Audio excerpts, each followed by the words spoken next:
Makhanlal Chaturvedi, National University of Journalism and Communication, and eminent journalist, Professor K.G. Sureshji. We will also have with us the senior consultant and anchor of DD News Live, Madam Reema Parasarji, and we will have the presence of senior journalist, founding editor of Satyapatha.com and founder editor of News 18, Z Kalinga, Kanak TV, and the Samay docu-film maker, Shri Satyaprakash Nayak, as the chief guest of this session. It is indeed my pleasure and honor to welcome each one of you for this important valedictory session of 4th National Conference on Media and Journalism. In last 2 days, today we are here in the 3rd day of 4th NCMJ. The theme of this year's conference revolved around the contribution of media in spreading and promoting peace in the global context, especially the new media and the challenges posed by the rapid changes in the media landscape. This conference for last 2 days aimed to open up communication channels to address the challenges involved in covering conflicts as well as negotiating peace in the inclusive manner. And now here we are in the valedictory session of 4th National Conference on Media and Journalism. I would like to request all the dignitaries, along with Honorable Vice Chancellor, Professor Dr. R.M. Chitnis sir, to join hands for ringing the bell of democracy, which will mark the beginning of this session.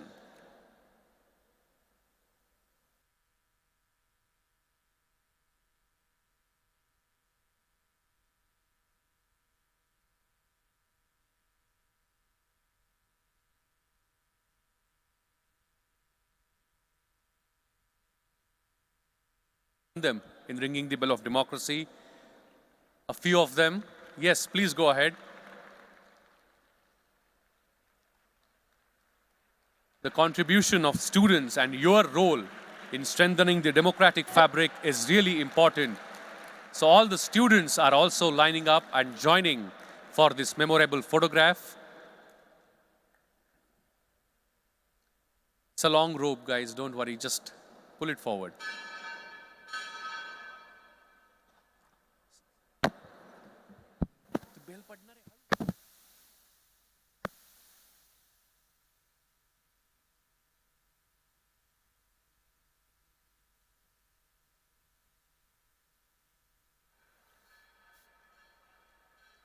A big round of applause, my friends, for this important moment in 4th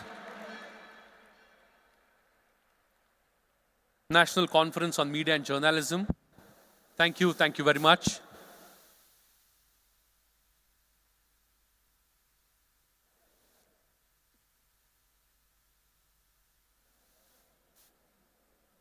Thank you very much. I now request Honorable Vice Chancellor and all the dignitaries to join hands for lighting the traditional lamp.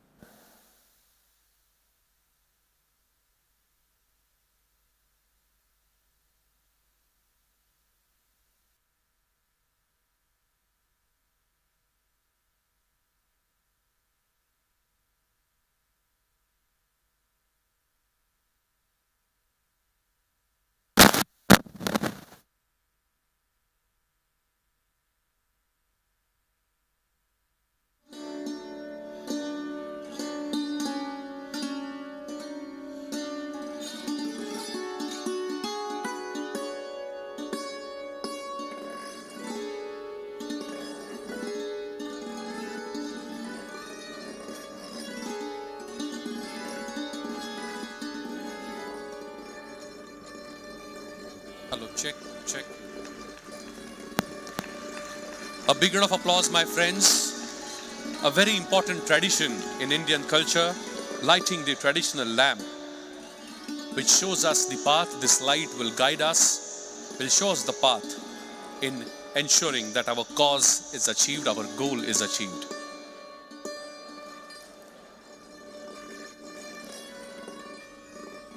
In presence of Shri Satyaprakash Nayak ji, Professor K.G. Sureshji, Madam Reema Parasarji and Professor Priyanka Upadhyay, we are witnessing the 4th NCMJ's valedictory session. I request all the dignitaries to kindly accept the chair on the dais.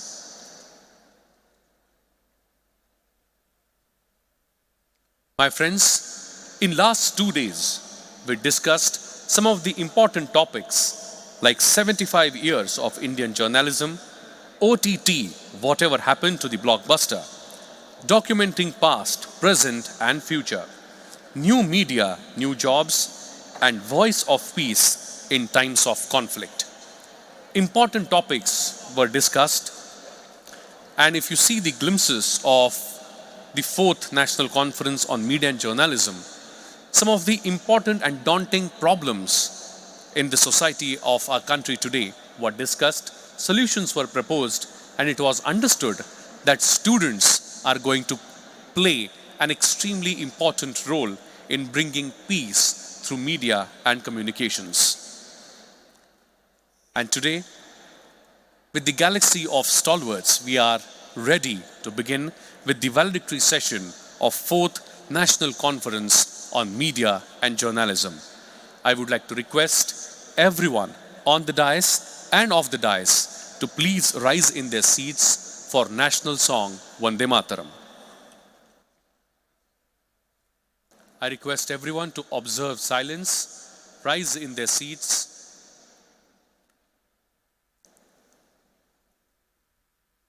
National anthem, please. National song, I'm sorry.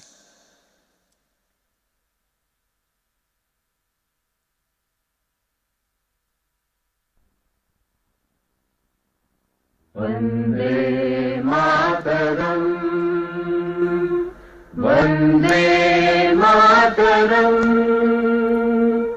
Sujalam, Sufalam, Malayaj Sheetalam,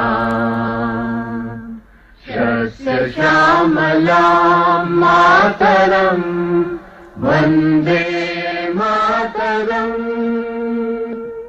Shubhra Pulakitayamini, Pullakusumita Drumadala Shobhini, Suhasini, Sumadhura Bhashini, Sukhadam Varadam Mataram, Vande Mataram, Vande Mataram. Thank you very much. Let's keep standing for a few moments more. As per the tradition of Myers MIT Group of Institutions for last 4 decades, I would like to share with all the dignitaries on the dais that we start every important occasion, every day at every institution of Myers MIT Group with a prayer called as World Peace Prayer. If you pay attention to the words of this prayer, you will understand that this prayer does not talk about any caste, creed, religion, or any particular section of society. This prayer is a prayer to Almighty for the world peace of entire humanity. I request everyone present here in this hall to please fold their hands, close their eyes, bring the image of their mother, father, deity in front of their eyes, and wholeheartedly participate in World Peace Prayer.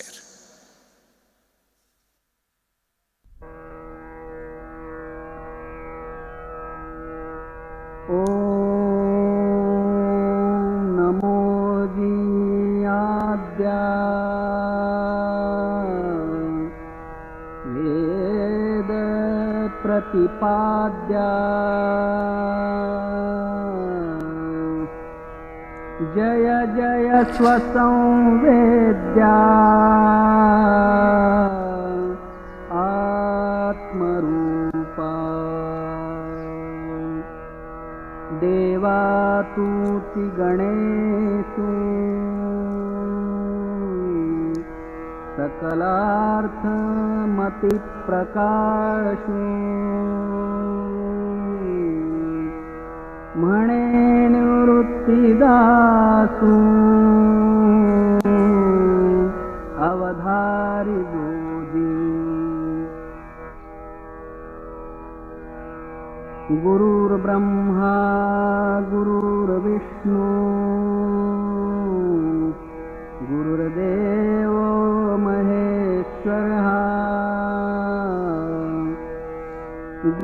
साक्षात् परब्रह्मा तस्मै श्री गुरवे नमः।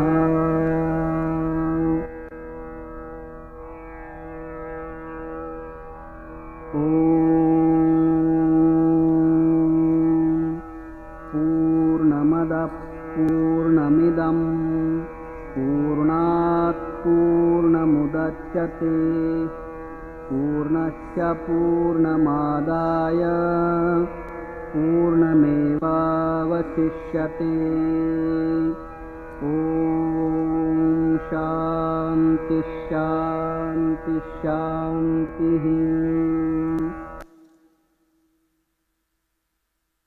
Thank you very much. And now I would like to request the Director of MIT School of Government at MIT World Peace University, Professor Dr. K. Girisan, to propose the welcome address.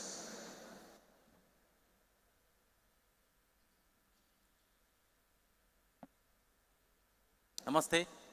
Good morning. I deem it as a great privilege for me to be here to propose the vote of thanks for the valedictory session of the 4th National Conference on Media and Journalism.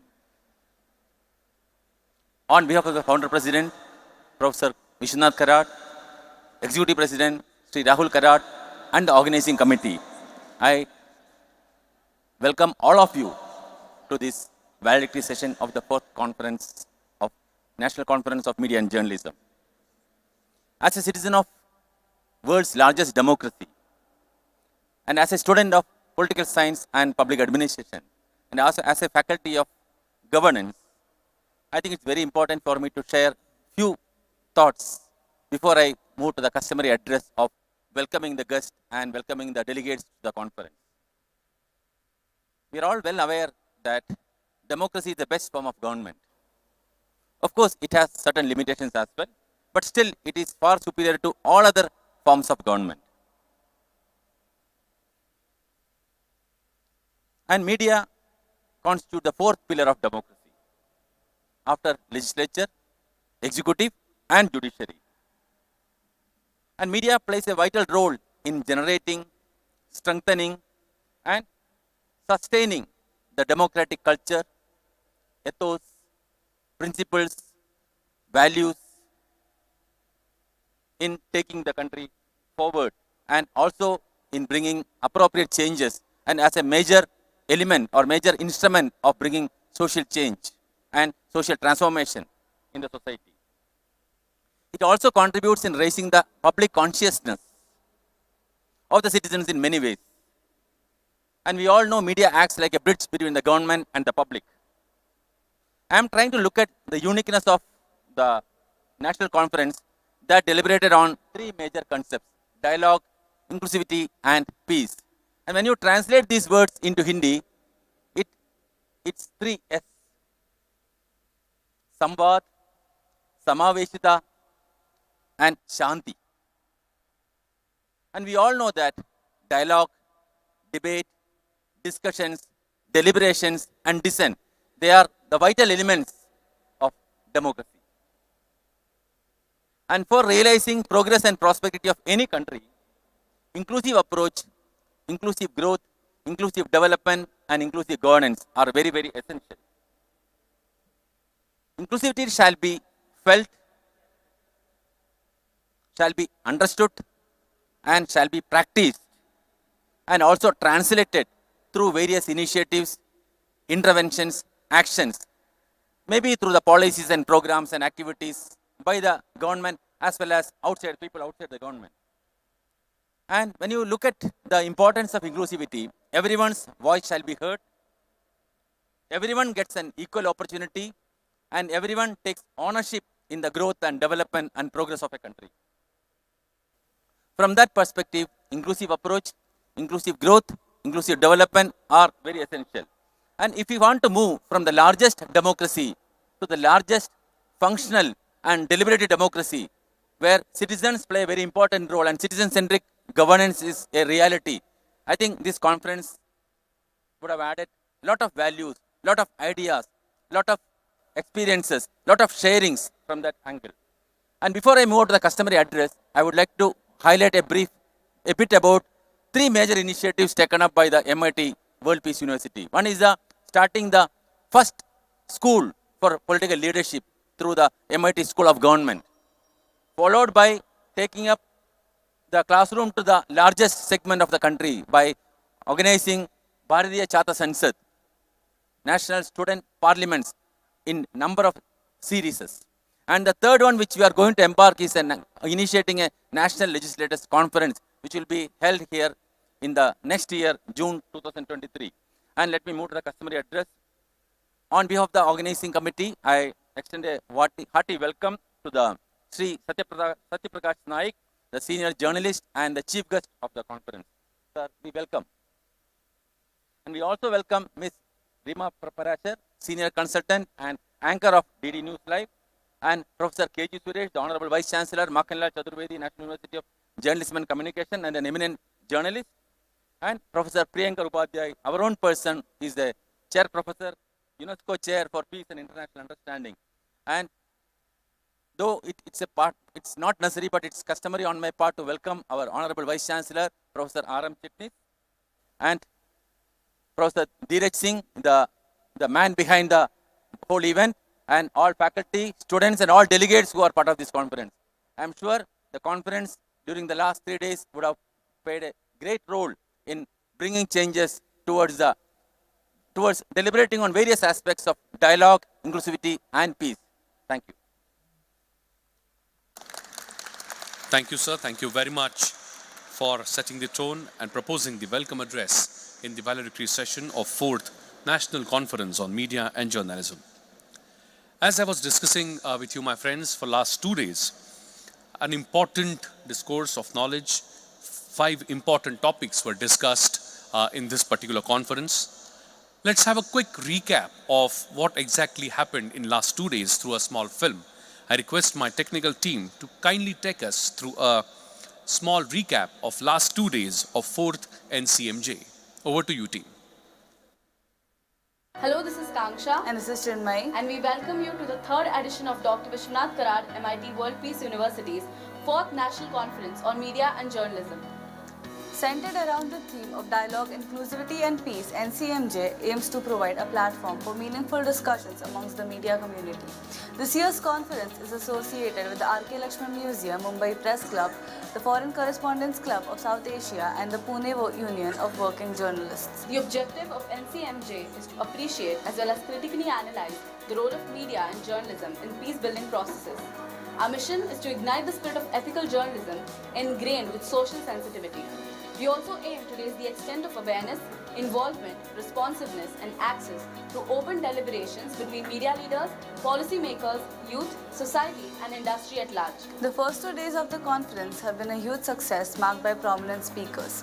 The first day held the inaugural ceremony along with speakers like Usha Lakshman, director of the R.K. Lakshman Museum, Rashid Kidwai, senior journalist and political analyst, Jawahar Sirkar, member of the Rajya Sabha, and Smita Prakash, editor of Asian News International, who discussed topics like OTT, what happened to the blockbuster, and cancel culture.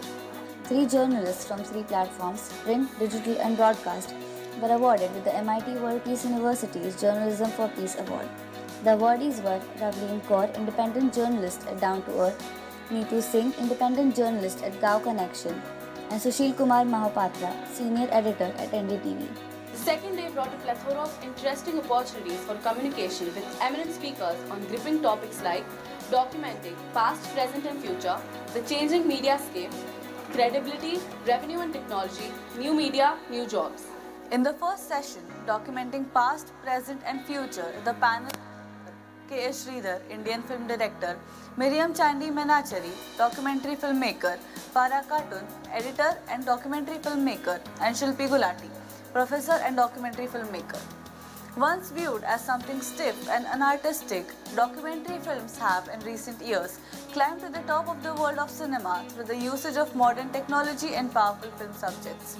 Rooted in actuality, documentaries have played a pivotal role in bringing forth real-life events that are often stranger than fiction.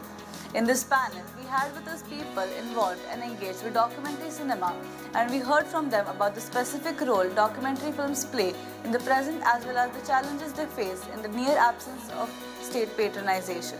The second session with the theme of the changing mediascape, credibility, revenue and technology, which was facilitated by the Pune Union of Working Journalists, presented a platform where senior as well as young journalists could come together to share their insights on these challenges and also deliberate upon the possible solutions. The speakers for this session were Prachi Kulkarni, senior broadcast journalist at SAM TV, Samrat Fadnis, editor at Sakal Media Group, and Yogesh Joshi. For the last session of the day, the topic New Media and New Jobs, we had with us Raghavendra Verma, Director, Mubarak Ansari, T. Surendra and Amir Tamim. The applications of technology in the industry have created fresh job opportunities. The privileges of fame and influence no longer rest with established names, giving way to youth and its new talent. From newspapers to independent news portals, radios to podcasts, and Doordarshan to Netflix, these changes in the world of media have paved the way for the migration of professionals from traditional jobs to new and unique job profiles which were unheard of before. The valedictory ceremony will be held today. We will be joined by Professor K.G. Suresh, Sri Satyaprakash Nayak, Professor Priyankar Upadhyay, Professor Dr. R.M. Chitnis, Sri Rahul D. Karad, and UNESCO Chairholder, Reverend Founder, Professor Dr. Vishwanath D. Karad on this auspicious ceremony.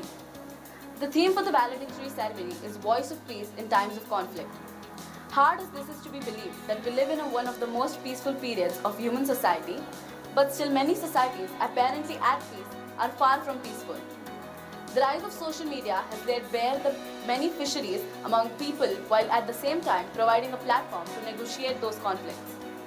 While this conference has tried to provide a platform to examine the role of media in society as the voice of peace and the challenges therein, we will end our conference with this valedictory session revisiting some of the findings and pledging to create a more ethical and peaceful media industry.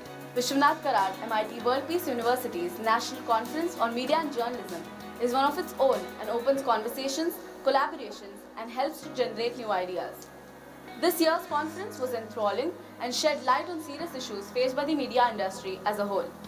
It gave opportunity to students to be present in a room filled with inspiring people and engage in meaningful conversations with them. Thank you very much. Let's give a big round of applause for last 2 days of 4th National Conference on Media and Journalism. And with this, I would now like to request the Honorable Vice Chancellor of MIT World Peace University, Professor Dr. R.M. Chitnis sir, to address the gathering. Please put your hands together and welcome with a round of applause, Honorable Vice Chancellor, Professor Dr. R.M. Chitnis sir. Once again, very warm welcome to all the distinguished guests.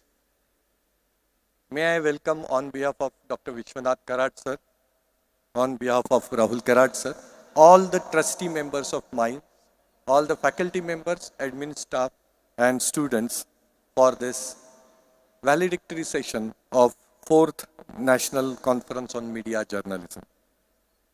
As the film said, we have 4 resource persons today who are doyen in their particular area of journalism with specific perspective of introducing peace in this country or in this particular, on this particular globe. At this point of time, we have a sense of satisfaction on hearing of thoughts of wisdom from all the experts till today. And I'm sure that during last 3 days, we had very healthy discussions on varied topics such as 75 years of Indian media, OTT platforms, documenting past, present and future, challenges before vernacular media, new roles, new jobs, and finally, voice of peace in times of conflicts. As you are aware, media is the 4th important pillar, and that's part of our democracy. This conference also included students from other than School of Mass Communication, the schools such as School of Law, School of Liberal Arts, School of Design, in addition to Mass Communication, is because you are the member of this nation. This country belongs to you. It is your duty and responsibility to ask questions to government, to the four pillars of this democracy. May it be media, may it be bureaucracy, may it be politics itself. It's your duty and responsibility. Do you say if you have a 3-bedroom flat that my bedroom is this, I'm not aware about what is happening in the rest of the 2 bedrooms? And that's why this country belongs to you. Bringing peace to this country is your right, but there is a small responsibility.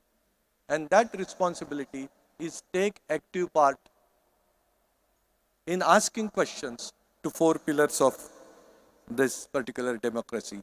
And since media is one of the most important pillar today, all the students are brought from Kothurud campus to this. And hope you will do this not only for today, but rest of the life. You give promise to yourself that this country is like home to me, like my home, this entire country is mine. And I will be very, very responsible citizen of this India.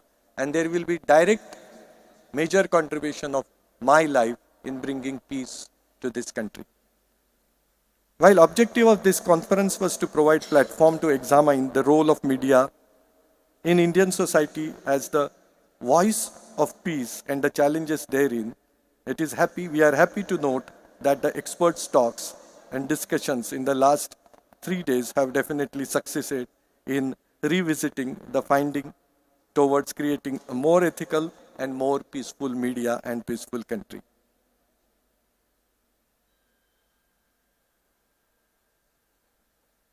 Topic of voice of peace in times of conflict resonated well with the teaching of pedagogy of MIT World Peace University.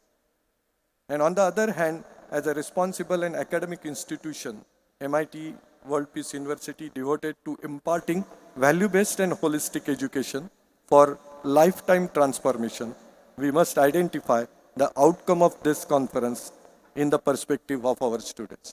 My dear students, this is only for you. When we started in 2017 Peace Program, lots of students and parents asked questions. We are here for pharmacy, we are here for law, we are here for engineering, we are 152-degree programs on the campus. And why this Peace Program? But those students who passed out, when they come as alumni, and we are talking to them and their parents, they realize, oh God, now we understand the importance of the peace program given. So right now, you may be in 2 minds, why NCMJ, what is in for us, but later on, as it comes into your veins, the peace process, you will understand that you are different and you have an edge over others. This is what is our experience with the students who passed and are our alumni, and now they are appreciating the peace program. The basic idea of our founder, President Dr. Vishwanath Karad sir, while conceptualizing this National Conference on Media and Journalism, or NCMJ, as we call it, was the role of media in maintaining peace. And since this is world's largest peace dome, this will be conducted in this dome, which gives a signal that you, at the age of 18, and all these resource persons came together and started the process of peace, accelerated the process of peace, and you have given the peace message to the entire world. It's pleasure to note that the 4th edition of NCMJ, we are steadily but assertively marching towards achieving the objective of NCMJ, National Conference of Media and Journalism.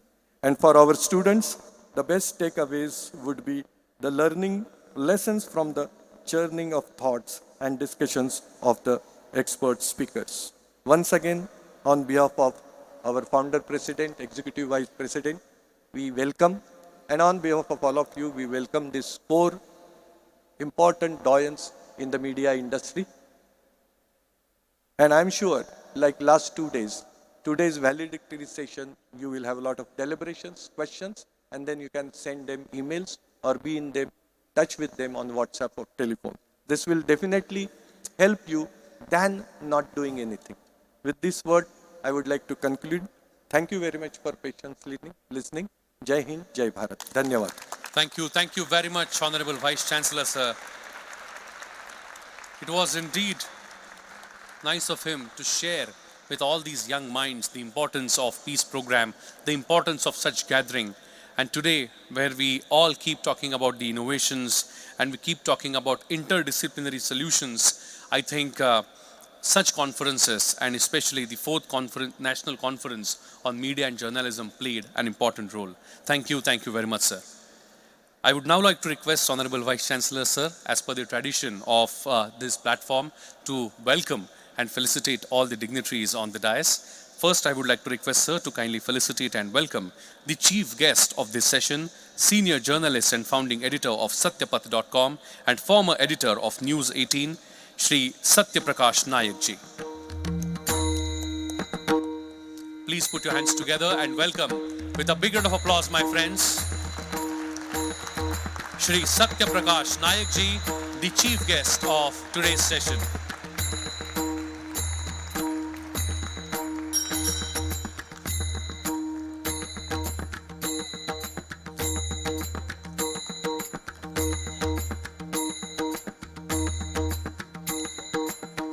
A big round of applause once again, my friends. Thank you, sir. Thank you very much for your presence here today.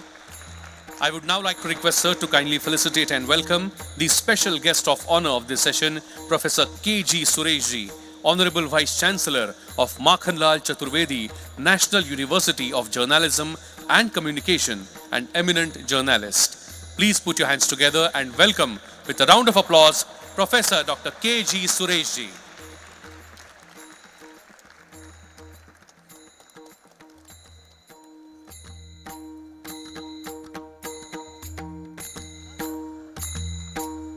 A big round of applause, my friends. Next, I would like to request sir to kindly felicitate and welcome the special guest of honor of this session, Madam Reema Parasarji, Senior Consultant and Anchor, DD News Live.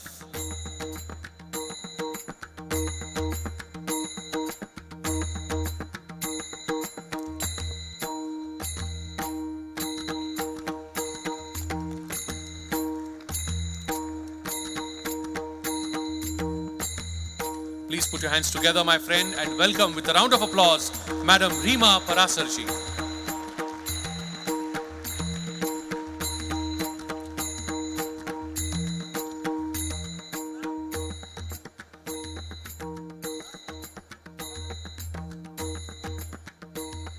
I now request sir to kindly felicitate and welcome the special guest of honor of this session, Professor Dr. Priyankar Upadhyay ji, the chairholder of UNESCO Chair for Peace and Intercultural Understanding and coordinator of Malaviya Center for Peace Research, Faculty of Social Sciences, Banaras Hindu University. A big round of applause, my friends, for Professor Dr. Priyankar Upadhyay ji.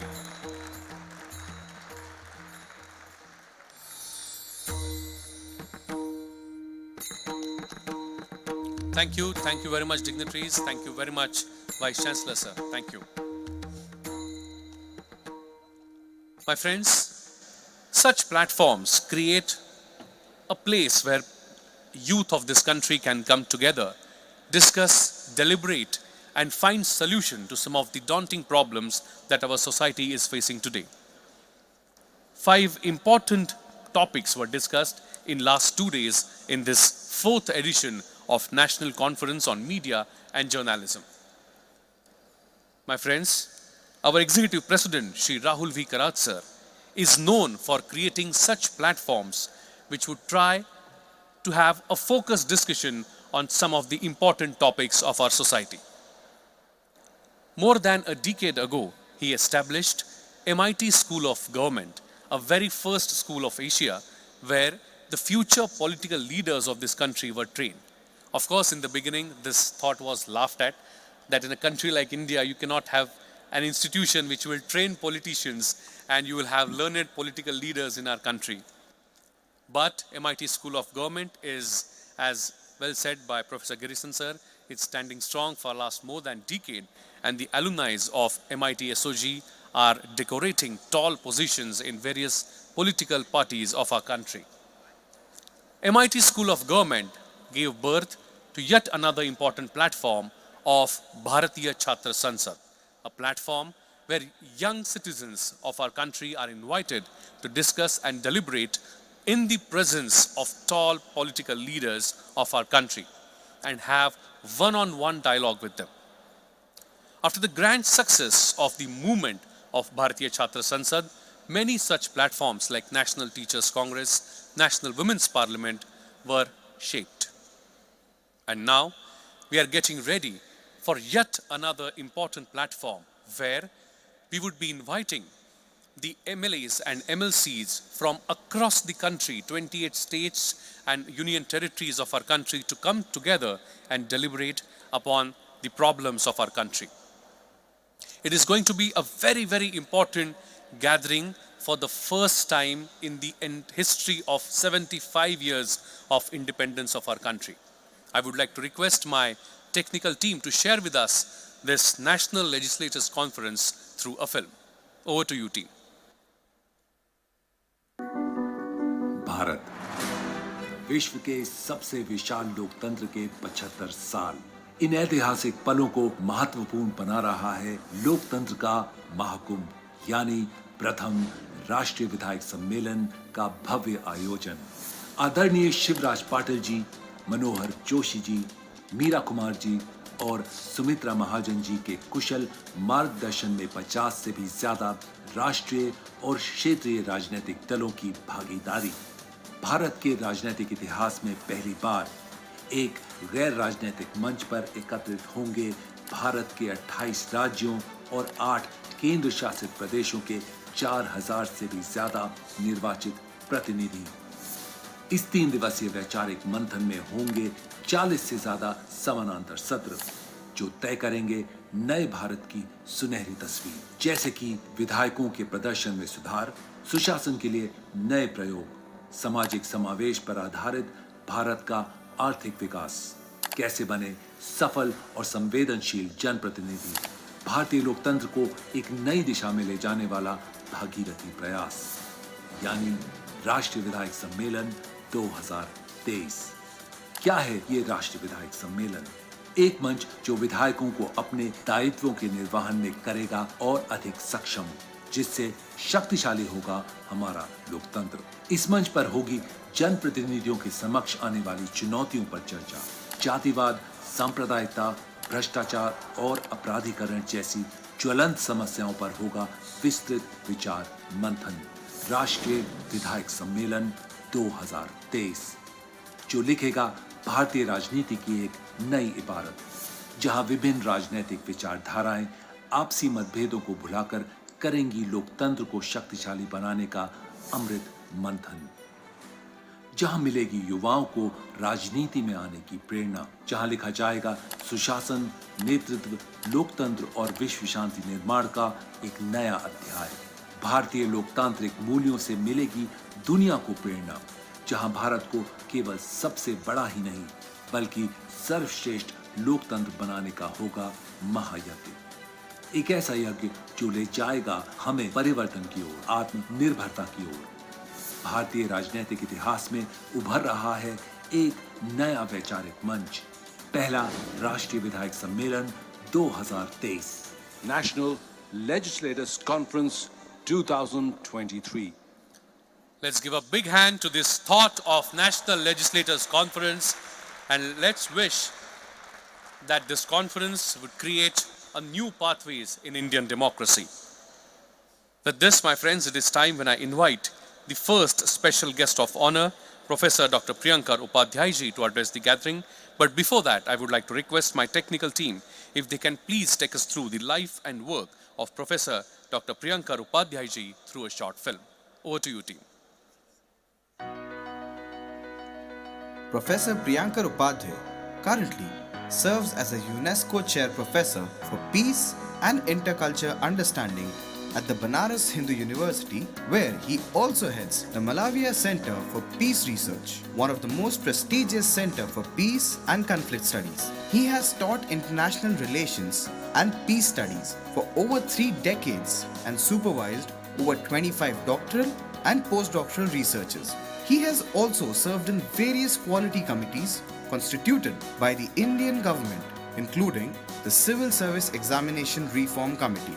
In June 2016, Professor Upadhyay delivered a speech at the UN Consultative Meet on Peace as a Process, which was held at Geneva. In 2016, Professor Upadhyay was invited by President Barack Obama to the White House to attend a meeting on religious and interfaith dialogue where he represented the Indian education system. It is an honor to have such a renowned personality with us here today. We warmly welcome Professor Priyankar Upadhyay. Please put your hands together and welcome with a big round of applause Professor Dr. Priyankar Upadhyay ji.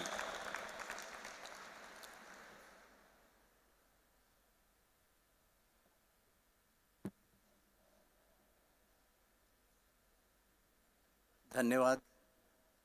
इसके पहले कि मैं आपको address करूं, ये इतनी सुंदर commentary और ये विजुअल्स होते हैं that really they are so moving that every time I think that I should congratulate the team that out of nowhere they dig it out and prepare this particular speech shot. Vice Chancellor Professor Chitnis, celebrities around on the podium and also across the young mind, young people for whom we make all these efforts, because they are the future citizens. They are going to be the global citizens on this planet Earth. So, so much to share. The theme, first of all, let me congratulate the organizers, particularly Professor Dr. Dheeraj Singh, for giving a very appropriate subtitle to this particular seminar on media, that is dialogue, inclusivity and peace. They are all interrelated. So what am I going to share with you in next few minutes is my own experience now as a senior academic or as a human being about what we expect from the press and media and what has been our experience and what is the way forward. When I think about this particular theme, my mind races back to early 90s. Yes, I was and I am still associated with Banaras Hindu University, and an unprecedented event took place early 90s.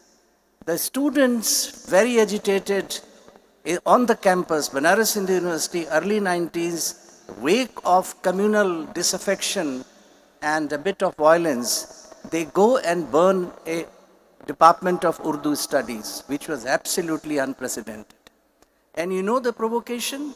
The provocation was a news coverage in one of the erstwhile leading Hindi local newspaper, which mentioned that 7 people of a community were thrown in a well in Aligarh Muslim University and they died. And this provoked our student community to do so. Later on, the press council, if you remember, did its own researches and actually penalized the newspaper. I'm not naming them, it's a thing of past, for the fake news. It was entirely a fake news. Those days, there was no social media. Those days, no television. Even the mobile phones were not on. It was difficult for us to confirm it happened or not. Later on, it transpired.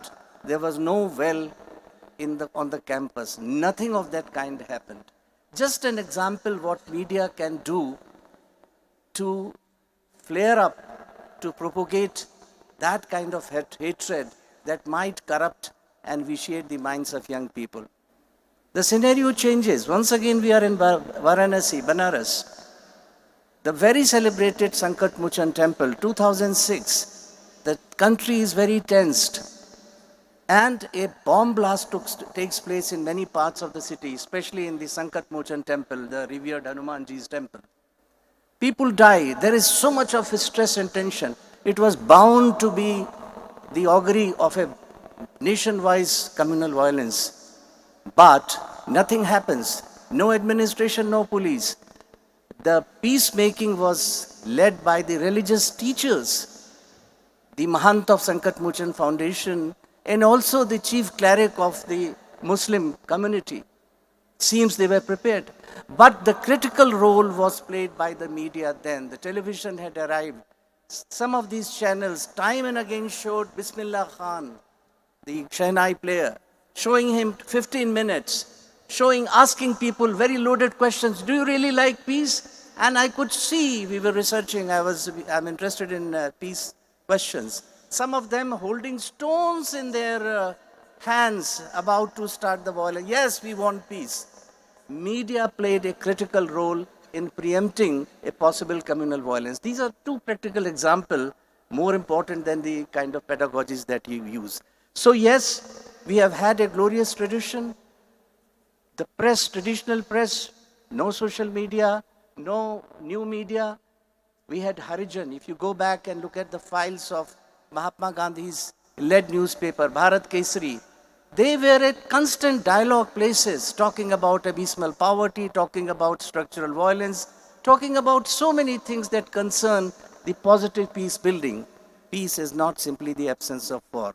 Peace is not simply India-Pakistan. Peace is about development, about women empowerment, about so many things. And these newspapers were doing it. But the press had to play a role, and it had started showing its negative potentials.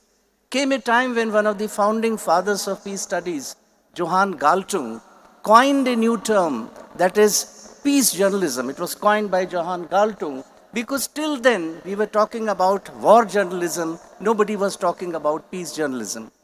So media, now we have transited from press to social media and the new social media. So all this has become a powerful recipe of bringing any kind of change in the mindset of people. The popular imagination is almost entirely controlled. The young mind sitting here, every 2 minutes they are looking at their mobiles, the social media, Facebook, Twitter, and they can capture your mind, and this is happening. Generally speaking, peace, the media has been more or less abysmally misused, disused, and the consequences are not very difficult to see around. But my argument and our argument is that the media can be used and is being used as a megaphone for peace, human rights, democracy, and so many ways. Unfortunately, we also look for more sensational news. And I'll come to a famous conceptualization why this is so.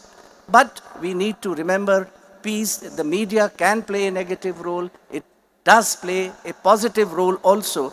And very lately, in our kind of peace research we do, we are utilizing the new social media or new media, whatever prefer you call it, in analyzing conflict, in understanding the conflict dynamics, and also creating a public space for mediation and conflict transformation. So it's like a nuclear energy. It's a potent weapon, perhaps the single most important trajectory to bring about social transformation, positive or negative. But the lamentation here is, look at our newspapers and media. Where is the focus? If I were to ask this very young and very vibrant audience, how many people of you know that the United Nations has passed a resolution confirming a right to peace? Raise your hands. Right to peace. Have you heard about this? No. Do you know that nuclear weapons have been declared illegal by the United Nations General Assembly? No. Because our newspapers and our media channels did not give any damn to it. For them, still, a dismal sensationalization or bad news attracts TRP. And I think all of us, including, and that kind of value system is getting lesser importance, lesser prioritization. So in the world of increasing digitization of societies, we are facing a time when we need to focus very hard on the problematic today and how to preempt this digital media into spreading hates, and how social media can be saved from or can be controlled not to spread disinformation, misinformation, and propaganda. Just Google it and see how many conferences the United Nations, UNESCO itself has organized, because this has become a real problem. The misuse of digital media, hate speeches, xenophobia, conspiracy theories. And don't go anywhere. Don't look for Western conspiracies. Look at in your own country, look at the TV channels, look at the kind of social media politicization, and I don't call it politicization, criminalization that's taking place. We need to know. But the good news is that a lot is happening in the positive side also. I work in the area of interreligious dialogue and interfaith dialogue. I have a volume that was brought out by UNESCO to show that interreligious dialogue are happening not simply between big leaders at every walk of life. And this is also happening through the social media, through the Twitter, and a lot of Facebook, Twitter, and YouTube accounts are pursuing this positive development. No wonder that in China and Iran and North Korea, Facebook, Twitter, and YouTube are banned. I'm not a great admirer of their potential, simply an argument that good things are also happening. So very quickly, let me say in 2021, Stockholm, we had a major conference having all the global stakeholders, and they recommended that peace building practitioner should systematize the use of social media technology for conflict stakeholder analysis. We have to analyze who are these people who are engaging in this conflict situation. Early warning, counter messaging, and the defense of democracy and human rights. Yes.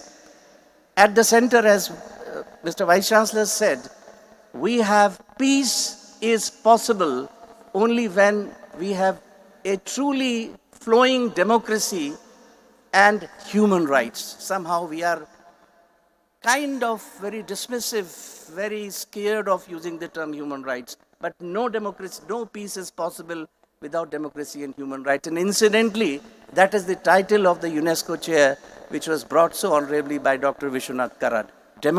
Human rights, democracy, and peace, not by peace alone. So citizens should improve their resilience to disinformation and also, as an active citizen, interrogate what is happening.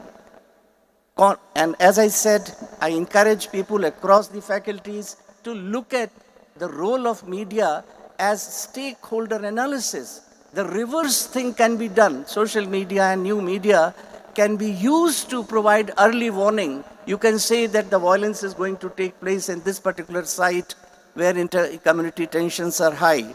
And then we can also do the counter messaging. We also have this very good tradition of questioning the fake news all over the world. Questioning the fake news. We can do that in small groups, and that will be one contribution. Lastly, as I reach my last 3 minutes, let me say lots is possible, lots is happening. The UNESCO, wherein I work, and I work very actively, and UNAOC jointly launched the first international university network on media and information literacy and intercultural dialogue. Keyword, media literacy. Second word, intercultural dialogue. And they brought them together to say that we need to be literate, media literate. We need to make a distinction between what is a good news, what is a fake news, and understand why is it that the bad news or the sensationalized news takes over the peace-building news at all. This global network is available to one and all, especially to young mind to join, and to contribute our time on this planet Earth as a global citizen. Yes, we are in Maharashtra, we are in MIT, that's an identity, but we also have a global identity.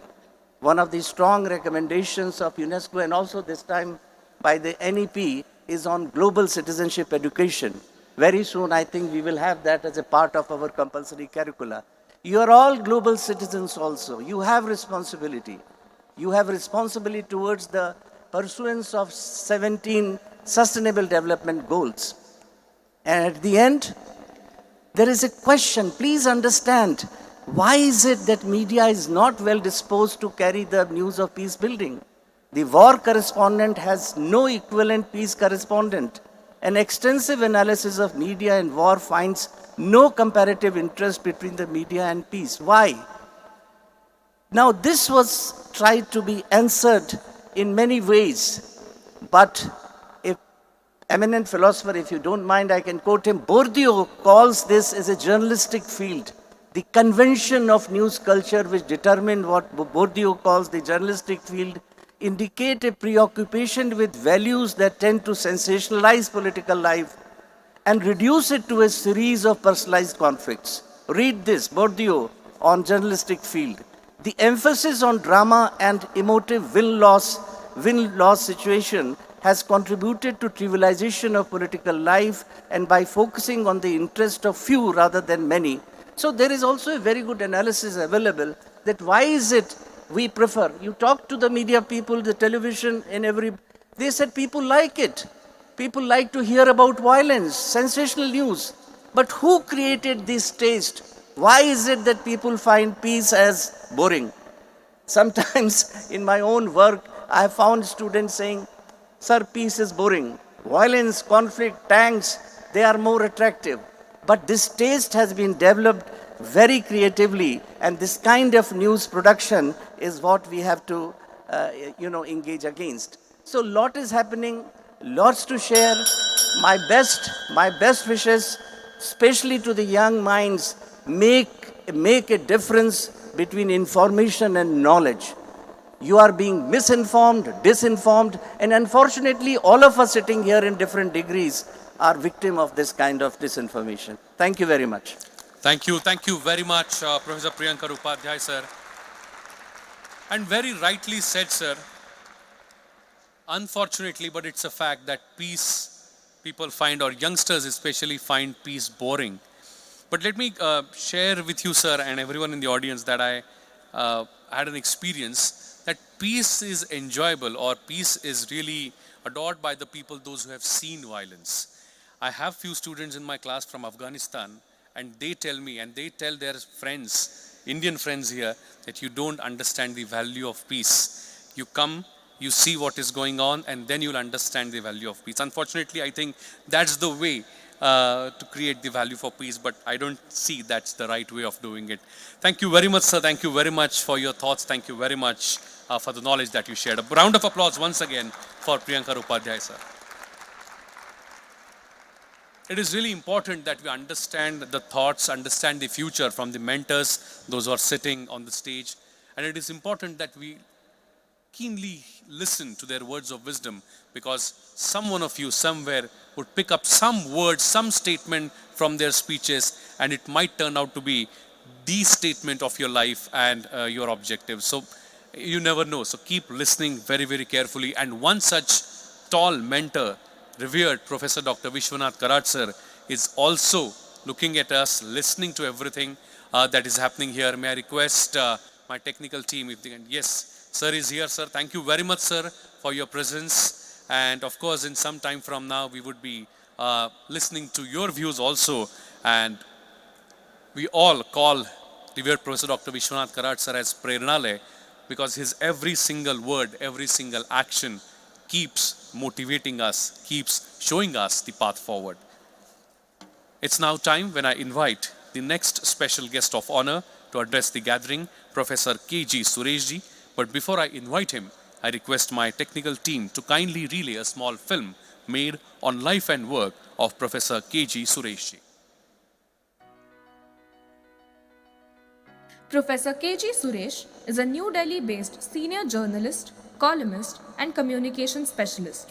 He is currently serving as the Vice Chancellor of Makhanlal Chaturvedi National University of Journalism and Communication, Bhopal. He is also Professor Emeritus at the APJ Institute of Mass Communication, New Delhi, and Honorary Professor with APJ Satya University, India's first liberal arts university. Earlier, he has served as the Director General, Indian Institute of Mass Communication, a media training institution, Senior Consulting Editor with DD News, India's public news broadcaster, Editorial Consultant with Asia Net News Network, Chief Political Correspondent with Press Trust of India and Group Media Advisor to Dalmia Bharat Enterprises. Professor Suresh is a member of the Academic Council of the Jawaharlal Nehru University, New Delhi, Society of Satyajit Ray Film and Television Institute, Kolkata, Research Committee of Indian Council of Social Science Research, Advisory Council, the Delhi School of Journalism, University of Delhi, Academic Council, Central University of Himachal Pradesh, and the School Board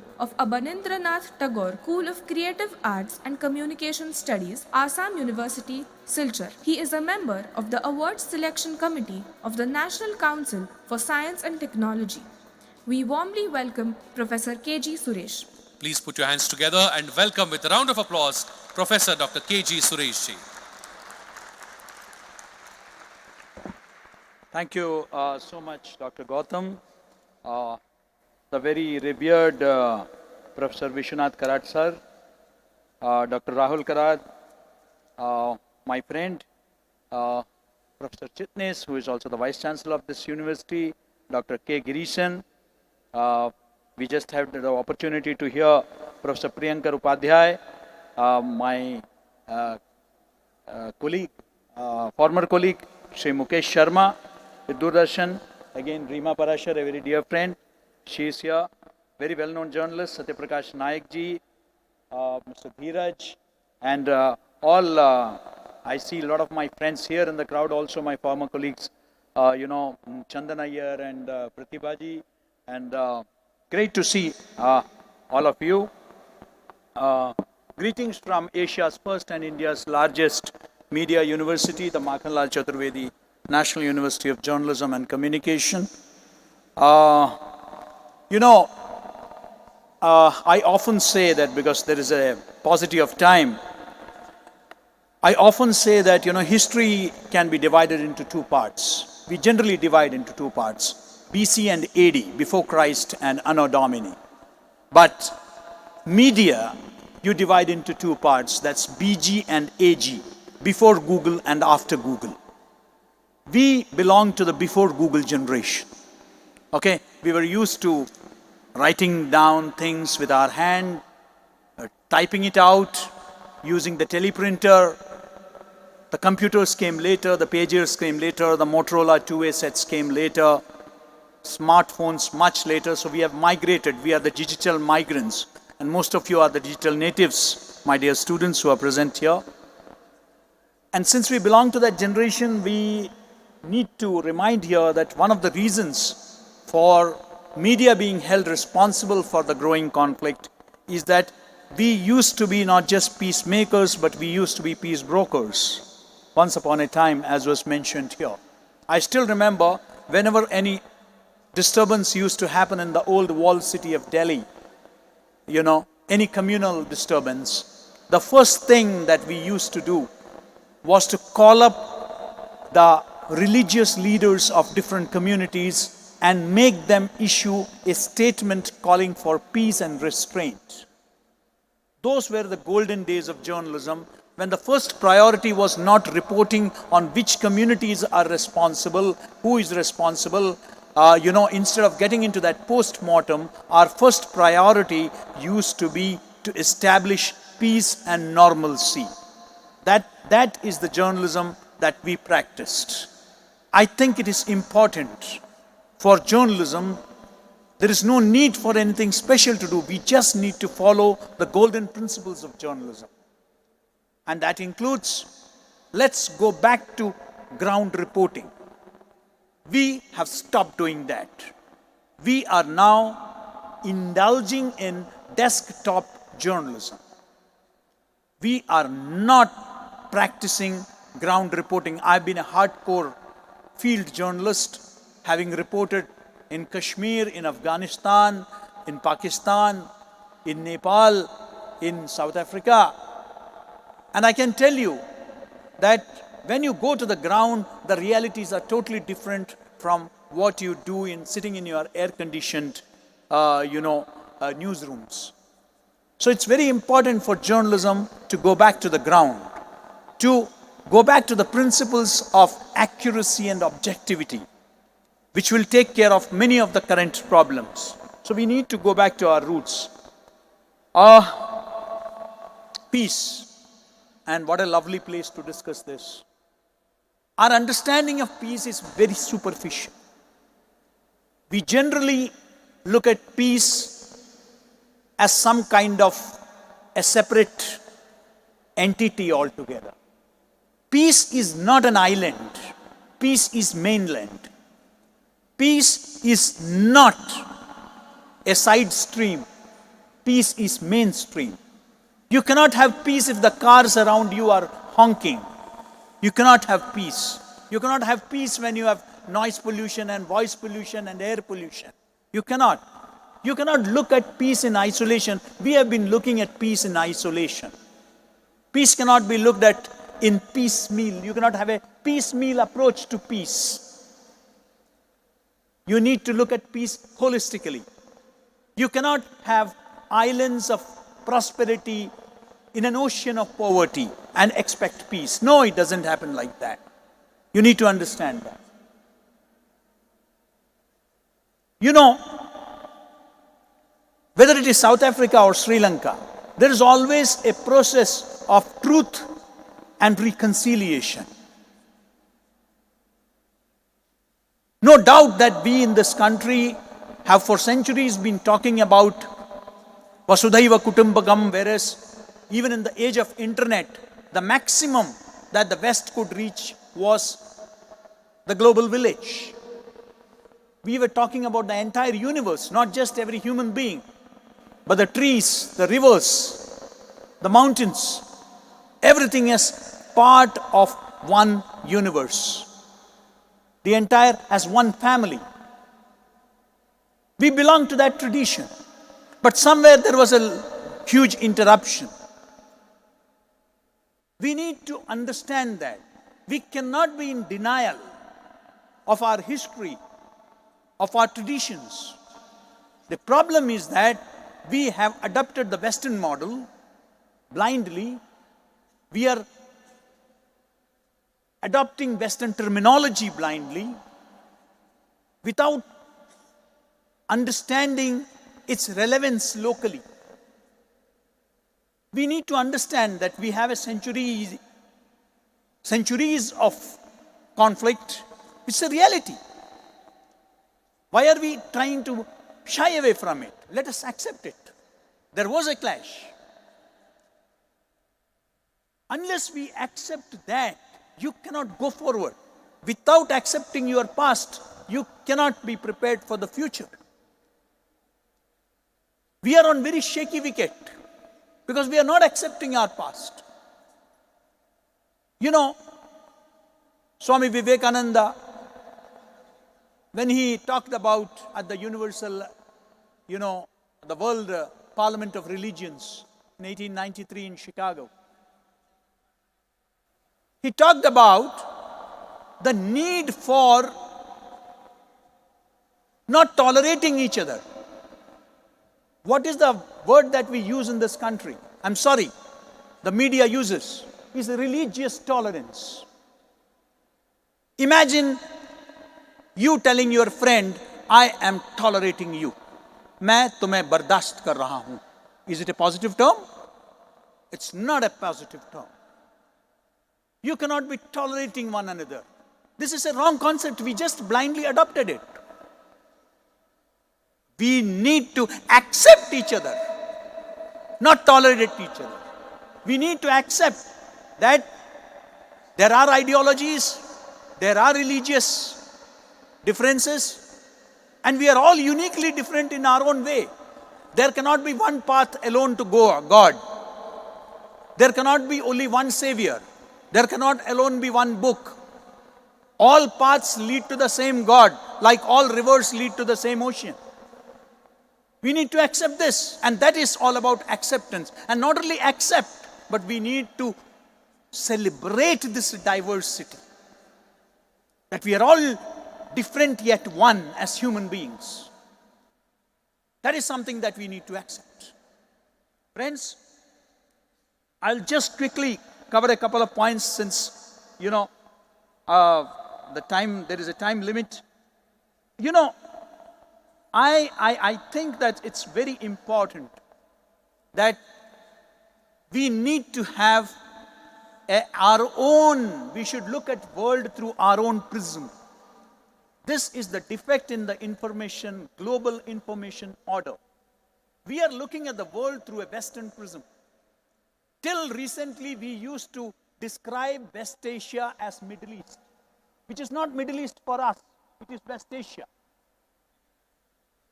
But we used to describe it as Middle East because the BBC would call it Middle East, because the AP would call it Middle East, because the Reuters would call it Middle East. It's not Middle East for us, it is West Asia. But we look at the world the way the West looks at it. I still remember the way Saddam Hussein, a great friend of India, was always described as a tyrant.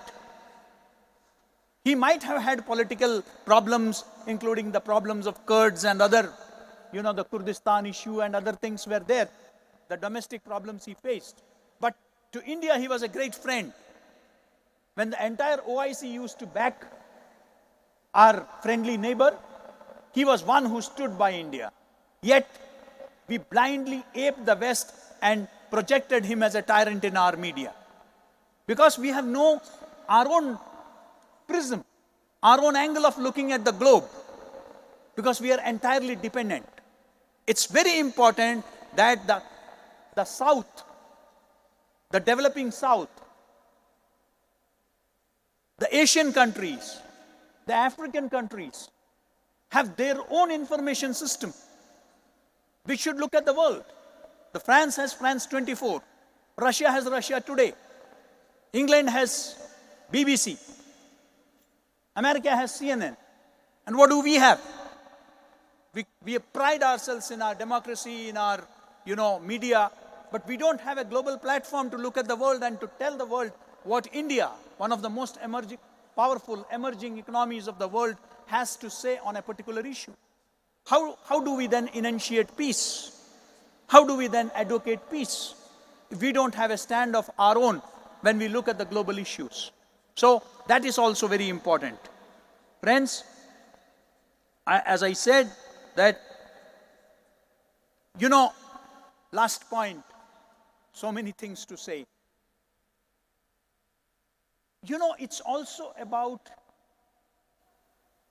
reporting the positive things in society. There is a concept called solutions journalism. The narrative so far has been problem-centric. We need to look at the globe from a solution-based point of view. We have been talking for the last 75 years about all the problems under the sun. But it's time we start looking at solutions. And we did it. It's not mere talk. When I was heading Doordarshan News, we started a program called Good News India. We used to highlight about the good initiatives taken by the ordinary citizens to make the world a better place to live. And thanks to that concept which caught on, today you have a Good News Today television channel also. You need to talk about the positive things in society, only then that can create positive vibrations. You cannot be talking about all the time about atrocities, torture. You need to talk about them also. But you cannot be all the time talking about conflict. Then you cannot develop a culture of peace. A culture of peace can be developed only when you make peace desirable. When you make peace, people feel that yes, this is the result, the fruit of peace. You need to talk about peace also. Friends, I know time is running out. I wish to thank once again the organizers. I have been earlier in Kothurud campus also for the National Teachers Congress. It's always a pleasure to be back at MIT. I congratulate the organizers for organizing this. I was thankfully part of the jury this year also. And I'm really proud that we selected some really fine journalists who are doing a wonderful job. If you read their pieces, particularly the journalism students, you would realize that, yes, peace cannot be seen in isolation. Peace is about development. Peace is about positivity. Peace is about, not having conflicts, not looking at everything negatively. As future journalists, I would urge you not to just look at the TRPs, not just to look at, getting eyeballs at any cost. You need to use the Gandhian talisman.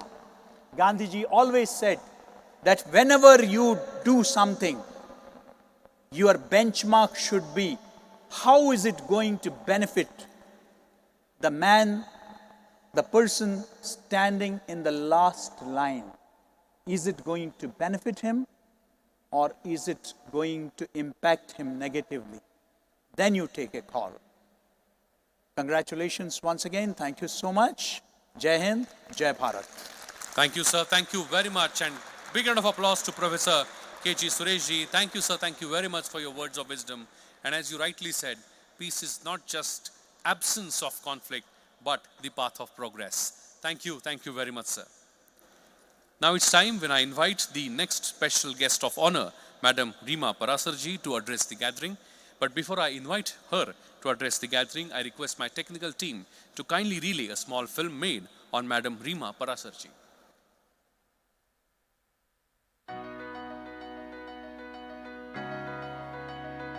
Srimati Reema Parashar is a prominent Hindi television journalist of India. She is currently working with Aaj Tak as an associate editor. Apart from being a television journalist and anchor, she is also an erudite writer and her posts on various issues are widely appreciated. She has a deep knowledge of Indian politics and her political assessment generally comes true. She was born and brought up in New Delhi. She studied from Delhi University and had thought about becoming an IAS officer.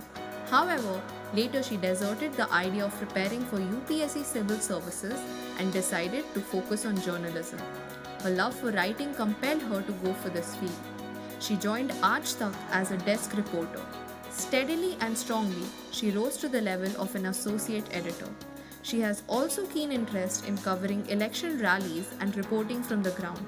Her probing analysis about political equations in any seats is followed by political pundits. We warmly welcome Srimati Reema Parashar. Please put your hands together and welcome with a big round of applause, Madam Reema Parasarji.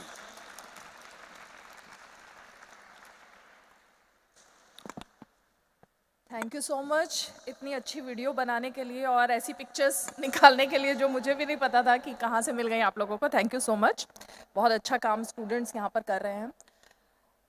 Dignitaries सभी को मैं नाम से पुकारूं लेकिन सभी का बहुत बहुत शुक्रिया यहाँ पर मुझे बुलाने के लिए भी और हौसला अफजाई के लिए.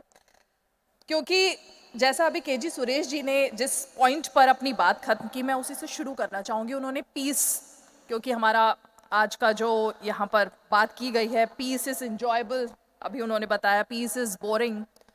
और मैंने जब दूरदर्शन न्यूज़ ज्वाइन किया उससे पहले लगभग 24 साल का जो मेरा अनुभव था वो प्राइवेट चैनल्स में था. तो पीस की बात मैं इसलिए यहाँ से शुरू करना चाहती हूँ कि दूरदर्शन के साथ, क्योंकि आप सभी स्टूडेंट्स वो स्टूडेंट्स हैं जो बहुत सारे लोग एंकर्स बनना चाहते होंगे, यहाँ पर रिपोर्टिंग में आना चाहते होंगे और सोशल मीडिया. तो फेक न्यूज़ जिसका सबसे ज़्यादा जिक्र यहाँ पर किया जा रहा है, पेड मीडिया और फेक न्यूज़. दूरदर्शन जब मैंने ज्वाइन किया तो मुझे कई लोगों ने डिस्करेज किया कि आजकल दूरदर्शन कौन देखेगा, आप आज तक जैसे चैनल को छोड़कर दूरदर्शन में जाना चाह रही हैं, टीआरपी कुछ ज़्यादा नहीं है, तो आप एक बार सोच लो अपने डिसीज़न को. तो मैंने कहा गिव इट अ ट्राई, एक बार देखते हैं. यहाँ पर जब मैं पहुँची तो मुझे लगा कि 24 साल में उसका पूरा अनुभव अलग अलग प्राइवेट चैनल्स का और दूरदर्शन का, अभी मुझे यहाँ 1.5 साल हुआ है, 1.5 साल का अनुभव एकदम डिफरेंट था. और इसको मैं आप लोगों को बताना चाहूँगी क्योंकि जो एक परसेप्शन मीडिया को लेकर बनता है उसमें सरकारी और प्राइवेट के बीच का जो अंतर है उसको समझना बहुत ज़रूरी है. क्योंकि विश्वसनीयता की बात होती है और इसीलिए फेक न्यूज़ की जब बात होती है, प्राइवेट चैनल्स पर जब कोई भी एक खबर गलत चल जाती है, कुछ शब्द गलत चल जाते हैं तो उस पर लोग ध्यान देते हैं लेकिन दिमाग से निकल जाता है.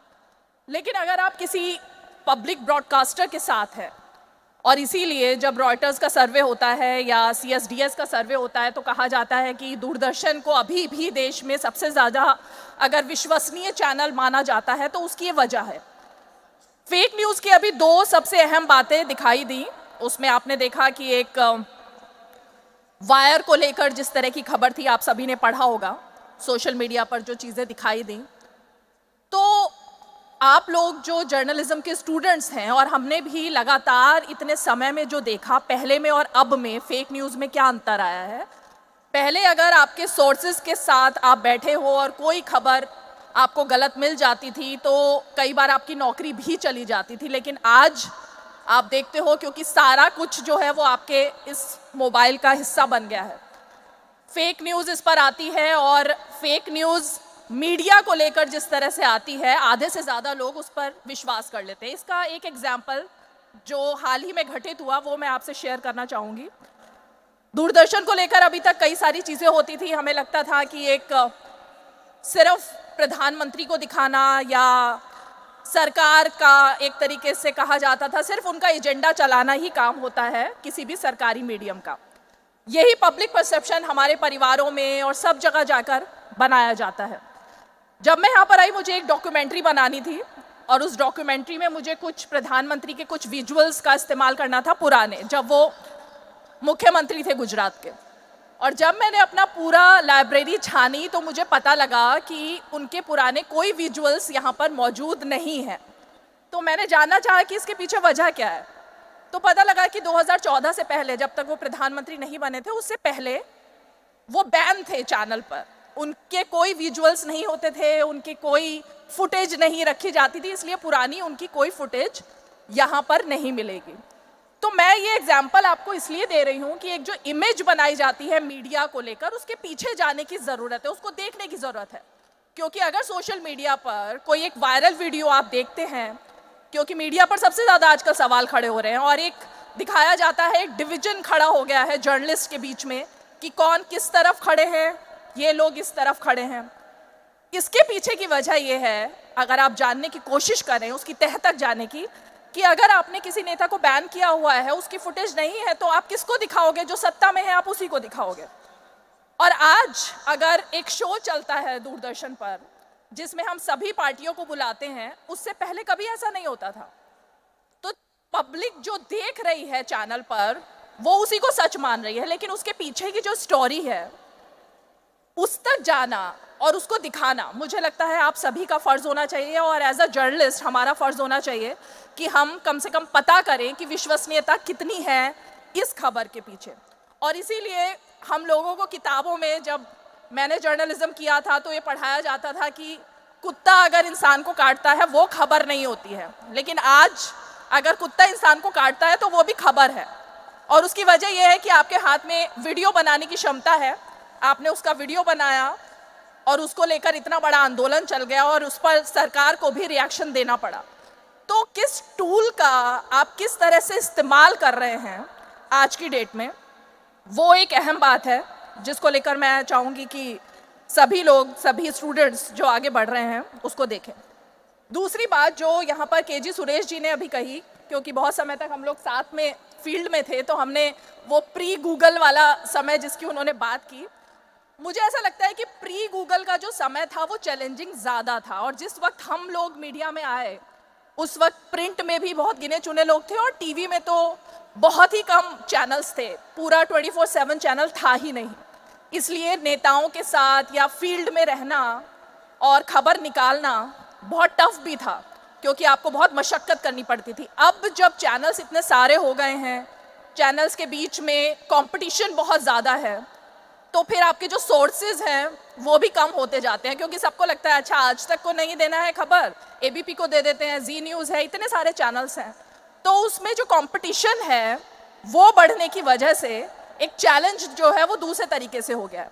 लेकिन मुझे ऐसा लगता है कि अभी का जो समय है वो समय प्री गूगल और पोस्ट गूगल के अलावा, अगर मैं टीवी की बात करूं तो पहले रिपोर्टर ड्रिवन चैनल हुआ करते थे और अब अगर हम देखते हैं तो एंकर ड्रिवन चैनल है।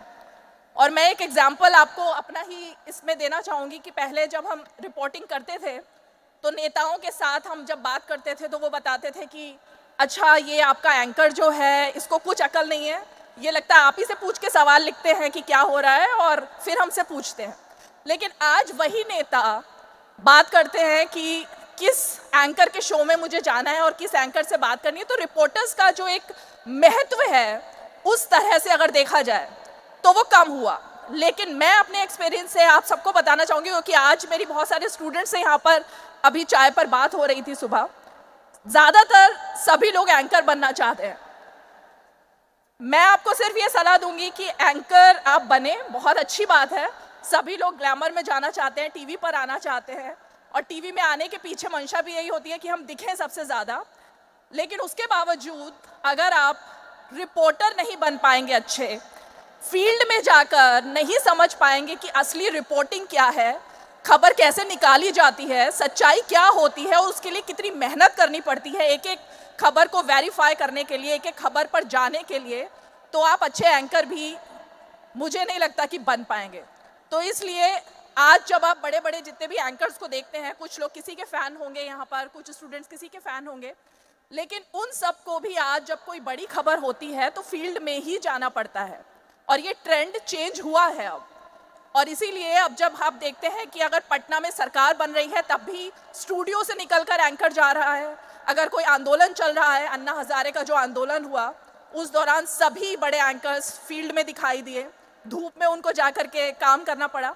तो ये तमाम चीज़ें ऐसी हैं जिसमें ग्लैमर के पीछे ना जाकर आपको वेरिफिकेशन और वेरीफाई करना खबर को, और तभी आप स्टूडियो में बैठकर सवाल भी पूछ सकते हैं नेताओं से या किसी से भी, और तभी आप एक अच्छे पत्रकार बन सकते हैं, ऐसा मुझे लगता है।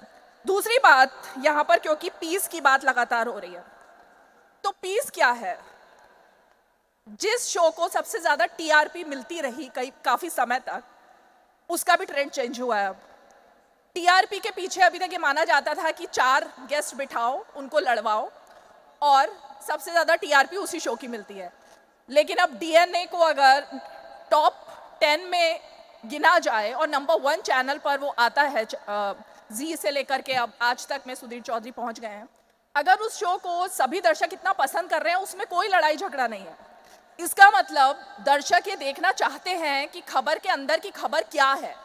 वो भी अब ऊब चुके हैं इस चीज़ से कि लड़ाई झगड़ा करके 4 लोगों को बिठा करके आप सिर्फ सवाल जवाब करो और उसके बाद बात ख़त्म हो जाए। मेरे घर में छोटी बच्ची है, मेरा शो 5 की पंचायत एक आता है, उसमें वैसे तो डीडी न्यूज़ में ये परंपरा नहीं है कि हम लड़वाएं किसी को, लेकिन उस दिन थोड़ा सा इशू ऐसा था कि 4 गेस्ट बैठे थे, उनमें से 2 बहुत ज़्यादा चिल्ला रहे थे। तो रात को जब मैं वो टीवी पर अपना यूट्यूब पर लगाकर देख रही थी प्रोग्राम, तो वो बच्ची जो अभी 9 साल की है, उस बच्ची ने कहा कि आपको क्या मज़ा आता है ऐसे ये चिल्लाना, ये इतना चिल्ला रहे हैं लोग, इसमें क्या मज़ा आ रहा है, बंद करिए आप चैनल को। तो अगर उस बच्ची का ऐसा रिएक्शन आ रहा है तो आप ये बात खुद सोच सकते हैं कि लोग टीआरपी के लिए भले ही ये सब चीज़ें बहुत कर रहे हों, लेकिन इस सब चीज़ की एक लिमिट है, इसका एक टाइम फ्रेम है। बहुत लंबे समय तक ये जर्नलिज्म देश में नहीं चल सकता, और इसीलिए जब हम इतने सालों से इस चीज़ की पढ़ाई कर रहे हैं कि पेड न्यूज़ क्या होती है, फेक न्यूज़ क्या होती है, और वायरल वीडियोस का सच जानने के लिए, उसके पीछे तह तक जाने के लिए बहुत कोशिश करने की ज़रूरत है। तो इन सब चीज़ों में जो थियोरेटिकल चीज़ें पढ़ाई जाती हैं, जिनको हम भूल जाते हैं, हमें लगता है कि प्रैक्टिकल नॉलेज ही सब कुछ है, लेकिन कहीं ना कहीं वो चीज़ दिमाग में रखने की ज़रूरत है कि किस तरह से आपको जर्नलिज्म को आगे बढ़ाना है, किस तरह आपको अपना दायित्व निभाना है। और इसीलिए जो पीस, जिस शब्द का इस्तेमाल बार बार किया जा रहा है, उसकी ज़रूरत as a person, as a journalist, उसको आगे बढ़ाने के लिए आप लोग क्या कर सकते हैं, ये सबसे अहम है। क्योंकि टीआरपी की रेस में अगर आप एक बार पड़ जाएंगे, और आजकल तो ऐसा लग रहा है कि चैनल्स पर न्यूज़ और एंटरटेनमेंट, इन दोनों के बीच में जो अंतर है वही ख़त्म होता जा रहा है। जो प्रोड्यूसर हैं उनको पहले से बताया जाता है कि आपको इस शो को इतनी टीआरपी पर लेकर आना है, उसके लिए आप कुछ भी करिए। तो कैची हेडलाइंस बनाना, कैची उसके स्लोगन्स देना, उसका प्रोमो बनाना ग्राफिक के साथ, ये तमाम जो ट्रेंड है ये अब बहुत ज़्यादा बढ़ा है। लेकिन अगर आप कि जितने यहाँ स्टूडेंट्स बैठे हैं, मुझे नहीं लगता कि बहुत ज़्यादा प्रतिशत ऐसा होगा जो खुद भी इस तरह की डिबेट्स को, इस तरह के चैनल्स को या इस तरीके की खबरों को बहुत ज़्यादा वेरीफाई करने की कोशिश करते होंगे। उनको भी अच्छा लगता होगा, अच्छा ठीक है, वायरल वीडियो में 30 सेकंड का वीडियो किसी नेता ने अपना हल्ला मचाते हुए ट्वीट किया, उसको लाइक्स पढ़ रहे हैं, उसको रीट्वीट्स पढ़ रहे हैं, तो इसी से ही खुशी मिल जाती है। लेकिन ये जर्नलिज्म नहीं है। और मुझे लगता है कि इतने सालों में जो बदलाव हमने देखा वो धीरे धीरे और बदल रहा है, और अभी सभी लोग जागरूक हो गए हैं इन सब खबरों को मना करने में, इन सब खबरों के पीछे की तह तक जाने में। और इसीलिए जो कर्तव्य है एक जर्नलिस्ट के तौर पर वो आप लोगों को भी फॉलो करना चाहिए, क्योंकि ग्लैमर तो है, लेकिन ग्लैमर के पीछे जो मेहनत है, जो चुनौती है अपने आप को प्रूव करने की और सच्चाई सामने लाने की, उसको कभी नहीं भूलना चाहिए। मेरे ख्याल से समय की बाधा है, इसलिए मैं यहीं पर कहकर अपनी बात को ख़त्म करना चाहूँगी। आप सबको बेस्ट ऑफ लक। बहुत अच्छा आप लोग काम कर रहे हैं। और जिस तरह से अभी हमने देखा कि पहली बार कोई ऐसी चीज़ होने वाली है कि विधायकों का एक सम्मेलन, और ख़ासकर जो विश्व युवा संसद आई थिंक आप लोग करते हैं, वो मुझे लगता है कि पार्लियामेंट कवर करने से पहले आप लोगों में से बहुत सारे लोग पार्लियामेंट कवर भी करेंगे। और वहाँ की तस्वीरें भी जब आप देखते हैं कि संसद के अंदर क्या हो रहा है, उससे पहले अगर आप नेताओं से इस तरह की ट्रेनिंग और उनसे बातचीत करेंगे तो शायद आप लोगों के लिए ये एक और भी अच्छा अवसर होगा फील्ड में जाने से पहले। बहुत बहुत शुक्रिया मुझे यहाँ बुलाने के लिए और इतने अच्छे विषय पर बात करने के लिए। बहुत बहुत शुक्रिया। Thank you very much, Madam Rima Parasarji. Thank you very much, leaving us with the thought that don't just keep looking at the glamour, try to look behind it, try to look the hardships that glamour needs. So that's an important message that we all must understand and engrave on our hearts, that hardship is the only way towards the success. Thank you very much, Madam. My friends, it's now time when I invite the creator of the Monument of World Peace, the place where we all are witnessing this valedictory session today, World Peace Dome. But before I invite revered Professor Dr. Vishwanath Karat sir to address the gathering, I would like to request my technical team to kindly relay a small film made on Philosopher Saint Sri Gyaneshwara World Peace Prayer Hall and World Peace Library, the World Peace Dome. Over to you, team.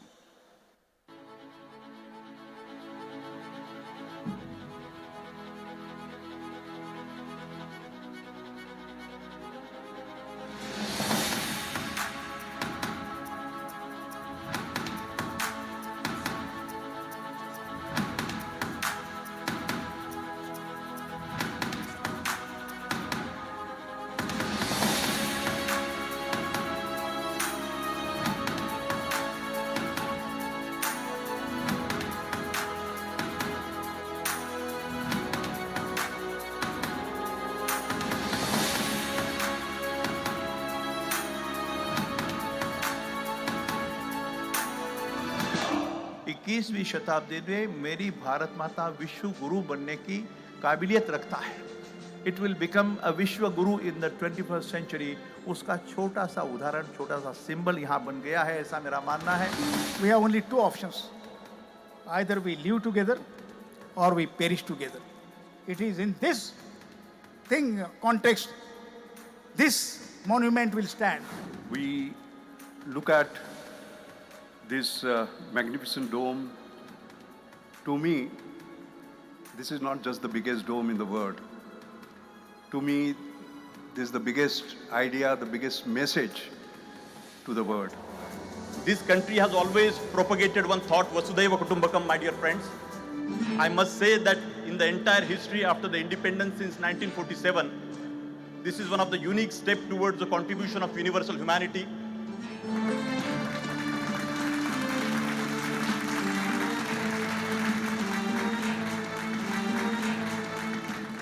I appeal to the Vice President and Honorable Chief Minister to recognize this World Peace Dome as a structure of national and global importance and support to promote it in such a way that it evolves as one of the prominent tourism destinations of the world. We should remember and respect like Professor Vishwanath Karat and millions of people like that, and remember the great service they have done.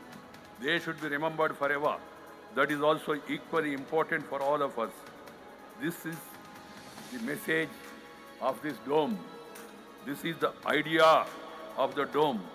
This is the tallest, not only in size, but also in ideas.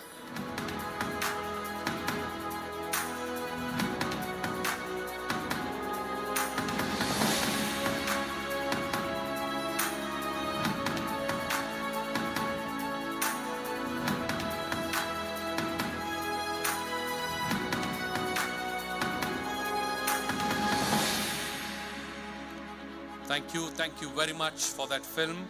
And let's put our hands together and welcome with a big round of applause, my friends, the UNESCO chair holder, revered Professor Dr. Vishwanath D. Karat, sir.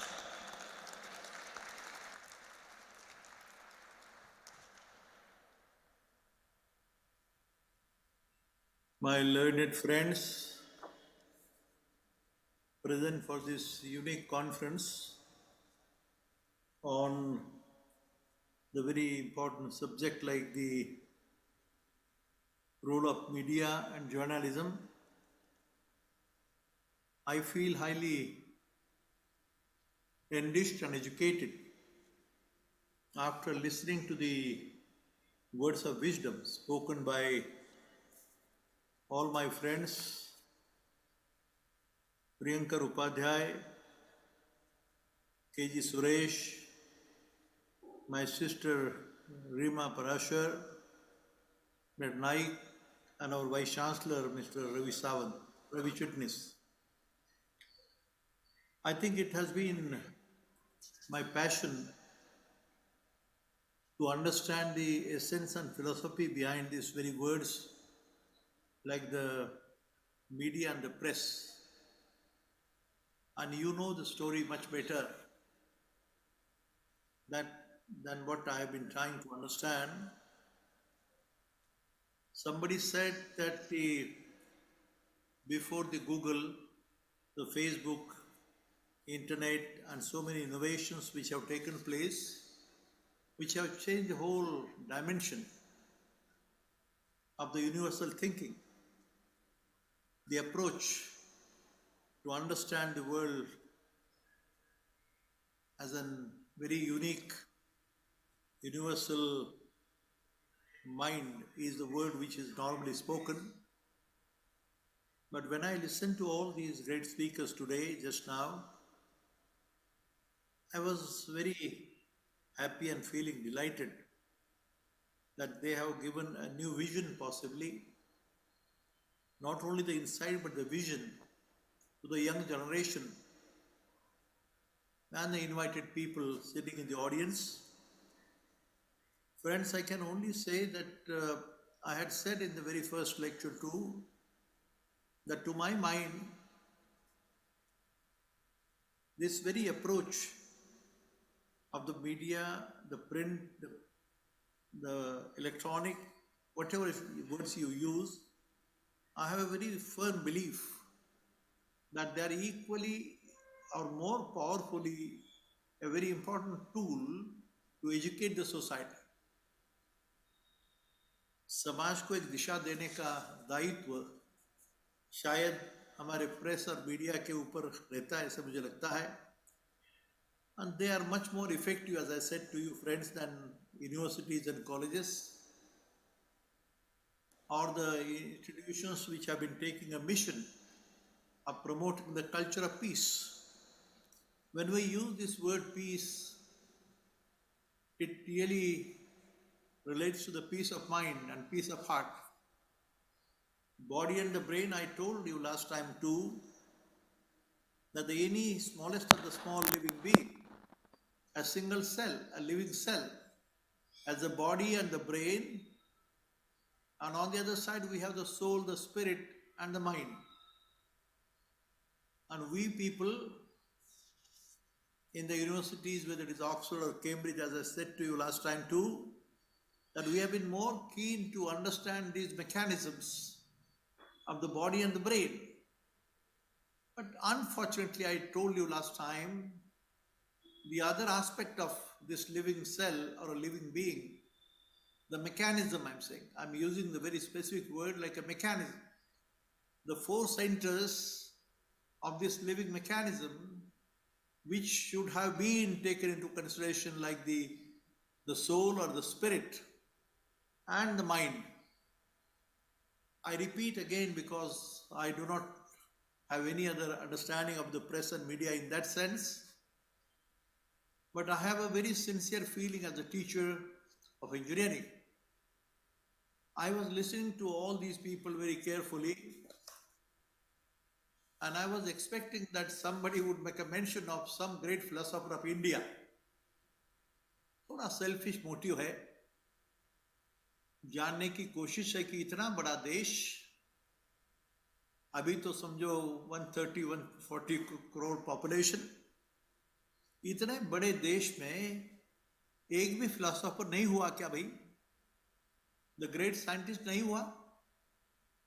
When you take the names like Aristotle, Socrates, Plato, or many other names which were taken by some great journalists and the learned persons, I am reminded of my passion and fire in the belly to understand in the year 1995, I told you last time too, that when I had the fortune of organizing the first World Philosophers Meet, I repeat, first World Philosophers Meet, a Parliament of Science, Religion and Philosophy.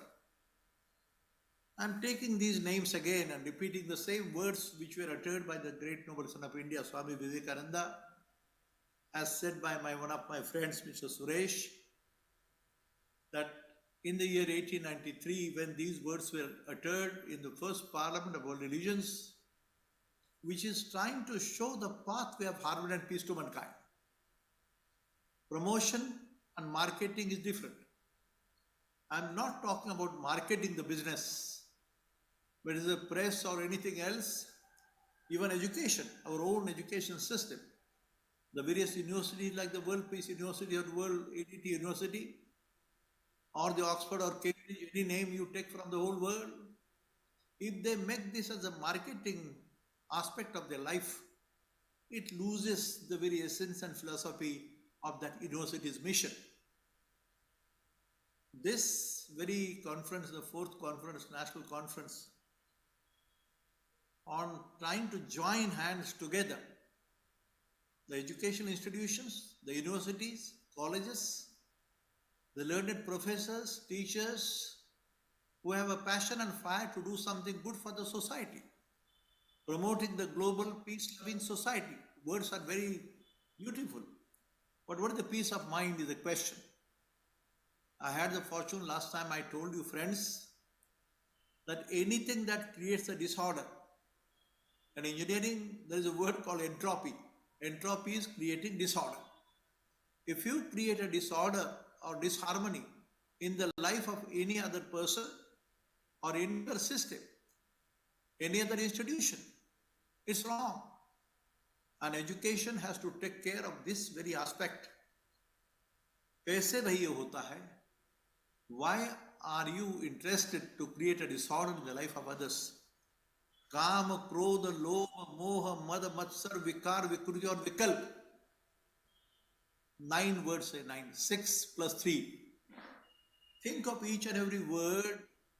Anything that creates a problem like this, which creates a disorder, a disturbance in life, creates possibly a feeling of sorrow and a pain and agony. Such a thing is not to be done, is possibly the purpose of education system itself. And along with all understanding the engineering mechanisms, like IT or computer or digital part of it, we should understand our duty. I think somebody might have mentioned of the United Nations, I think Upadhyay made a mention about this. The United Nations is trying to establish a right to peace.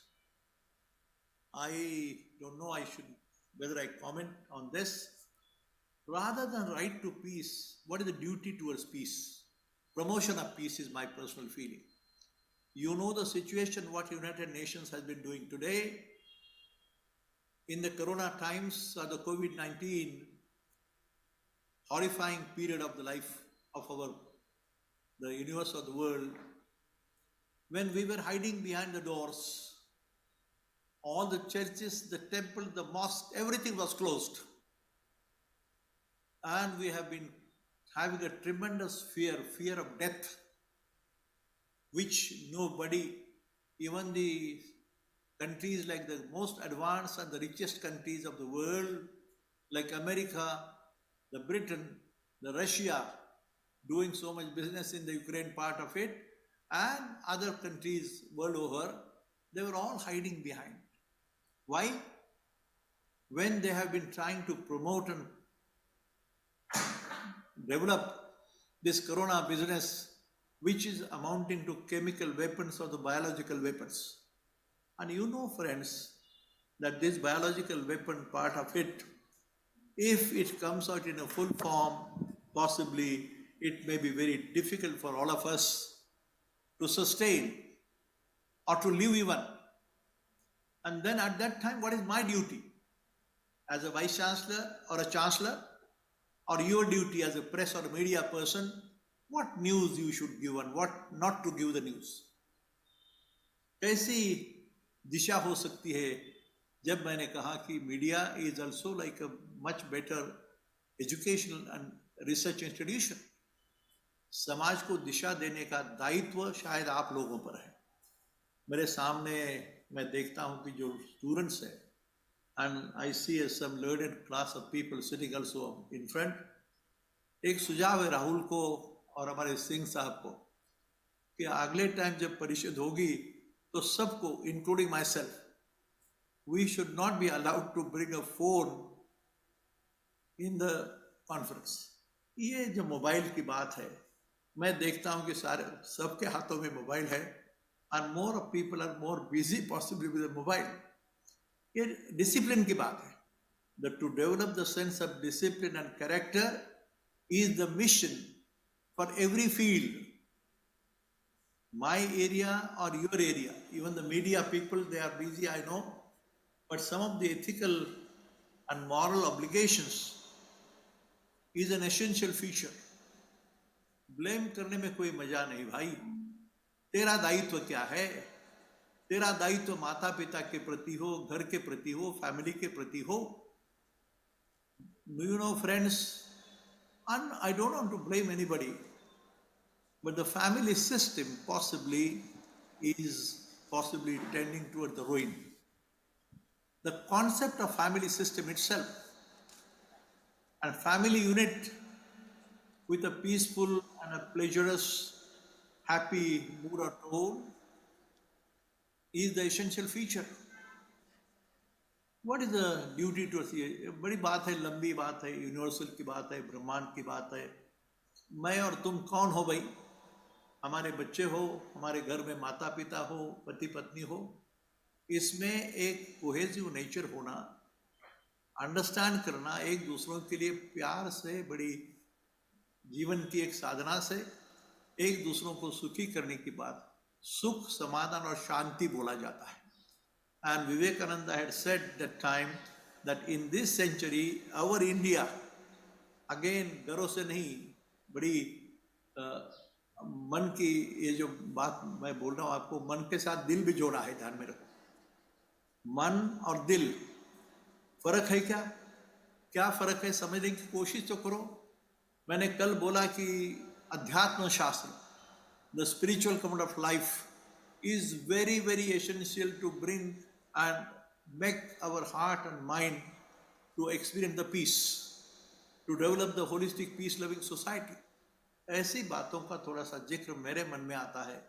But I feel that since morning I have been trying to listen to all the words of wisdom of all these great men and looking to the students community and the audience with great enthusiasm to understand our responsibility, our duty, and duty toward the mother, the father, the family, the society, the nation, and the whole world. Vasudhaiva Kutumbakam. I said to you one more word yesterday. Remember, the entire universe is a manifestation of pure intelligence and consciousness. MIT World Peace University and the university has been very fortunate that we have established the MIT School of Consciousness and Reality, the ultimate reality. 2 words are being used. And these words were made and stated by Sant Dhaneshwara. I repeat, philosopher Sant Dhaneshwara. For the first time, this was the university in the year 1995, assertively stated the whole world. Call them as the philosopher Sant Dhaneshwara or philosopher Sant Tukaram or any other names, Vivekananda, everybody. They have been the greatest philosophers of the whole world, and who have shown the wonderful words of scientific, logical and philosophical essence to the whole world community to make the world more peaceful and more cohesive, harmonious blend and a knowledge for the whole world. And that has been the mission, and ultimately promoting peace has all these aspects as a foundation, a spiritual foundation of the universal status of the entire world. That has been the final pathway and the mission. I say thank you so much, Rahul, his team, Vice Chancellor, and Mr. Bapat too. Thank you so much. Thank you to all my friends. Thank you so much.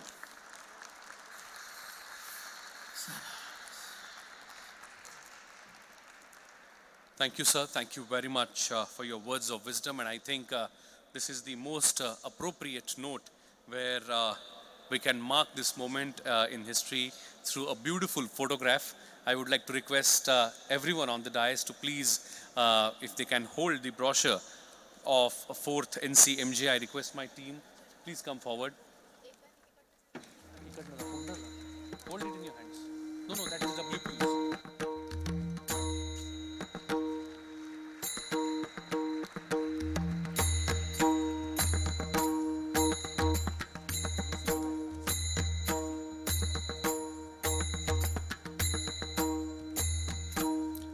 Please come forward and join us for the beautiful photograph on the occasion of 4th NCMJ, the galaxy of speakers present here.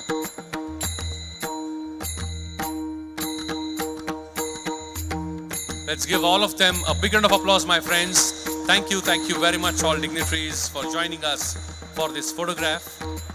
And now it's time when I invite the chief guest of this session, Shri Satya Prakash Nayak ji, to address the gathering. But before that, I would like to request my technical team to kindly relay a small film made on life and work of Shri Satya Prakash Nayak ji.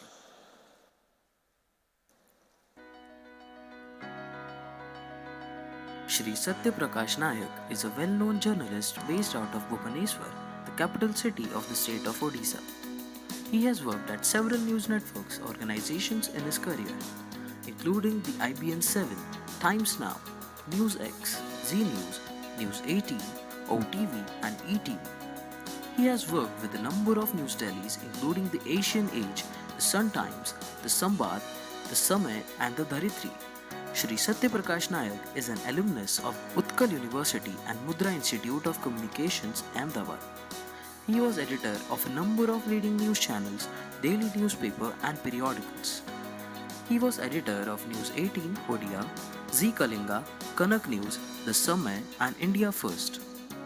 Shri Satya Prakash Nayak also hosted the popular primetime show Satya Rasamna on Z Kalinga, News Hour on the Kanak News and prime time at 8 p.m. on News 18. He is considered one of the top investigative journalists of Odisha. He has exposed the infamous mining scam of Odisha, the Ponzi scam, the paddy scam, the land scam of the urban department. The recent one is the COVID procurement scam. At present, he is the editor of a digital news network, the satyapatha.com. We warmly welcome Shri Satya Prakash Nayak. Please put your hands together and welcome with a big round of applause the chief guest of this session, Shri Satya Prakash Nayak ji.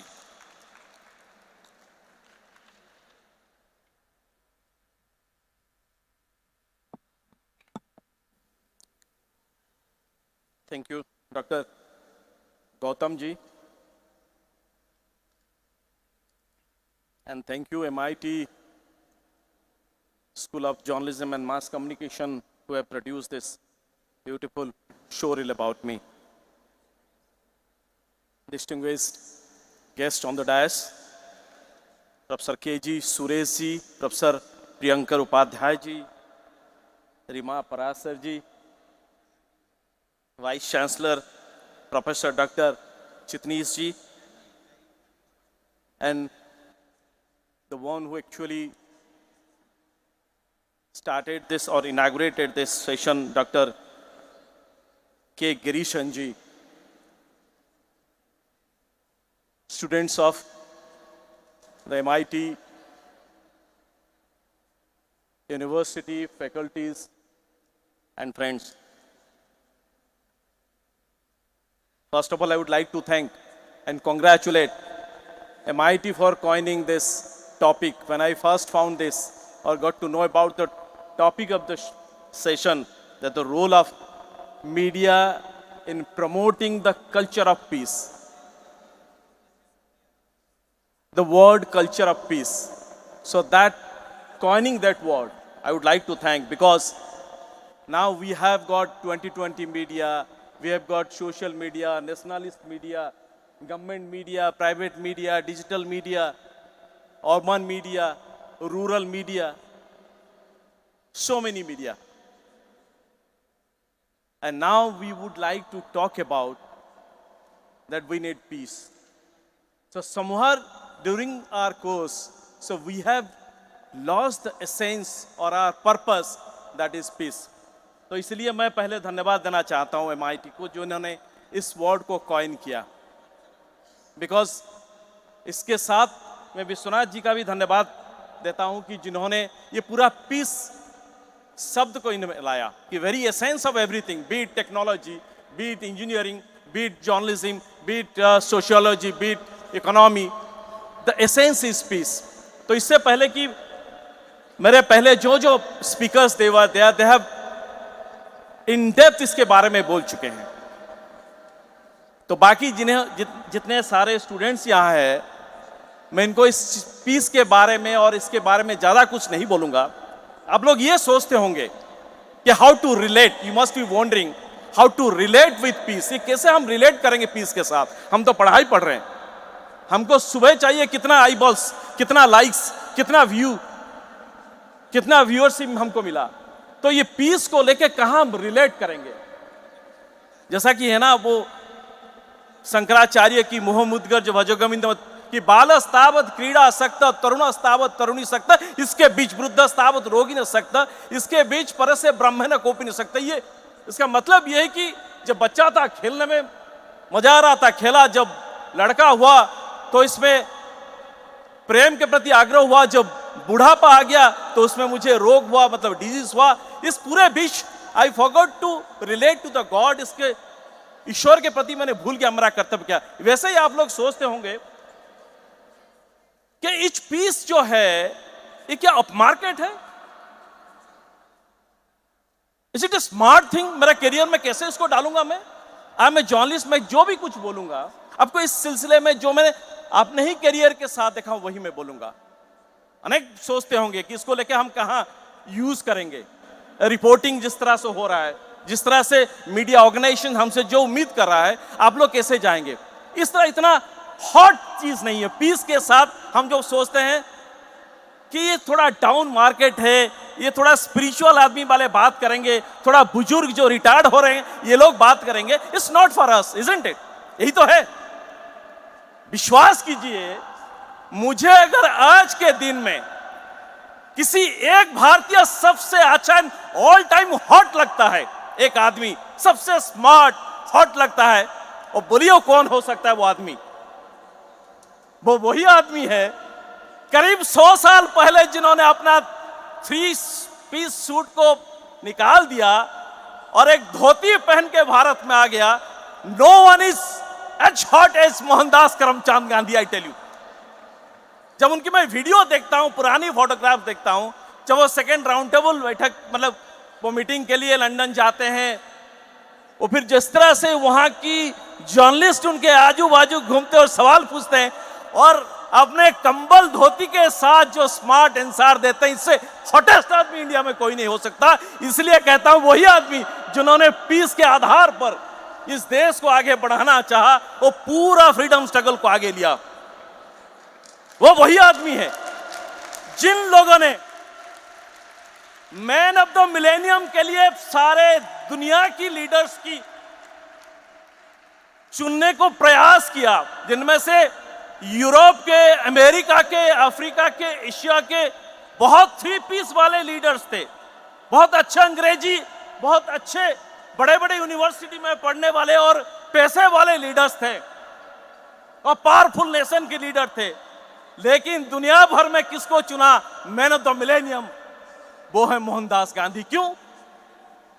जिन्होंने piece और sacrifice को बड़ी अच्छी तरीके से अपने काम में, प्रोफेशन में घुसाया. तो इसलिए मैं कहता हूं जितने सारे मेरे यहाँ जर्नलिस्ट के यंग स्टूडेंट्स है, मैं आज भी कहता हूँ जो पीस की जर्नलिज्म जैसा हॉट और स्मार्ट जर्नलिज्म नहीं हो सकता, मुझे लिख के मुझसे ले लीजिए, जिसको मैं अपनी जीवन पे लगाया हूँ। जो हम पीस के बारे में बात करते हैं, हमको लगता है कि शायद ये वॉर के साथ जुड़ा हुआ है, ये युद्ध के साथ जुड़ा हुआ एक टर्म है, ये आम जिंदगी के साथ नहीं है। हम वही बात कर रहे हैं जो के जी सुरेश जी, प्रियंकर सर जी ने वही बात कह रहे थे।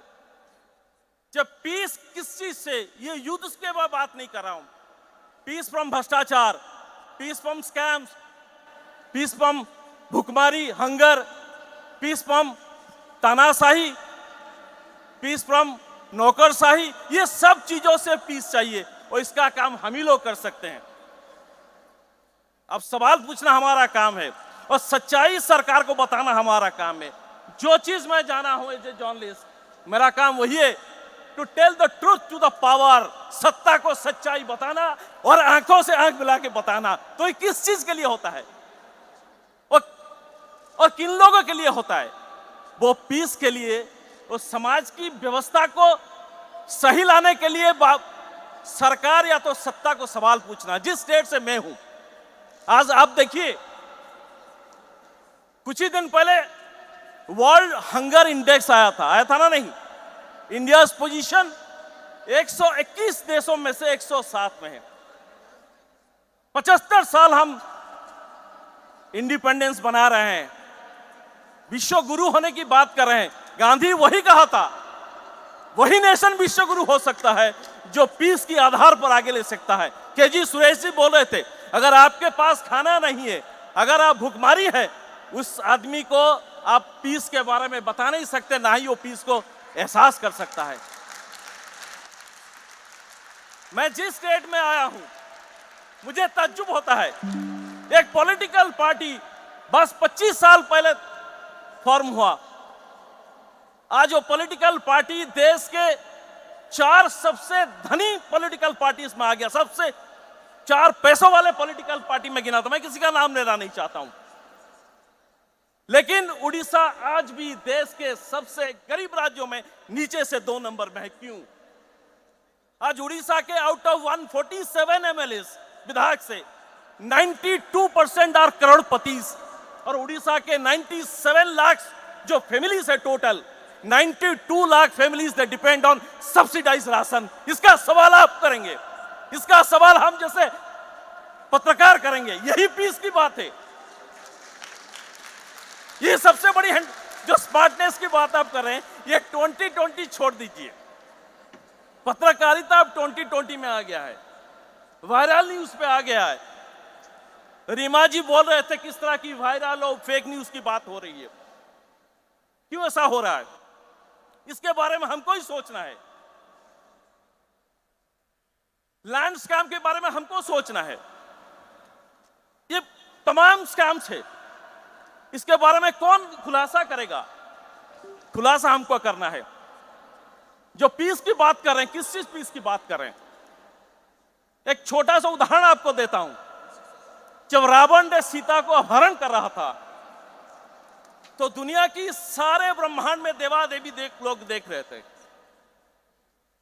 सारे पशु पक्षियों ने, पहाड़, नदी, झरना सब देख रहे थे।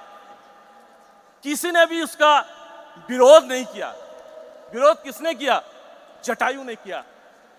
और जटायु को बुरी तरह से घायल करके रावण ने सीता मैया को लेकर चले गए। जब राम आते हैं तब उनको पहला सवाल पूछते हैं, बड़ी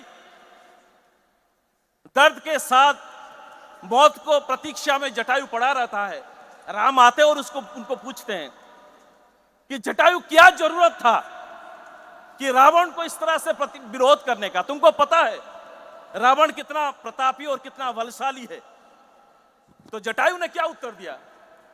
जटायु ने उत्तर दिया कि मुझे पता था रावण बहुत बलशाली है, मुझे पता था रावण मुझे मार देगा, लेकिन मैं इसलिए किया कि मेरा कर्तव्य है विरोध करना, मेरा कर्तव्य है इसके खिलाफ आवाज उठाना। तो वही बात मैं कहना चाहता हूं।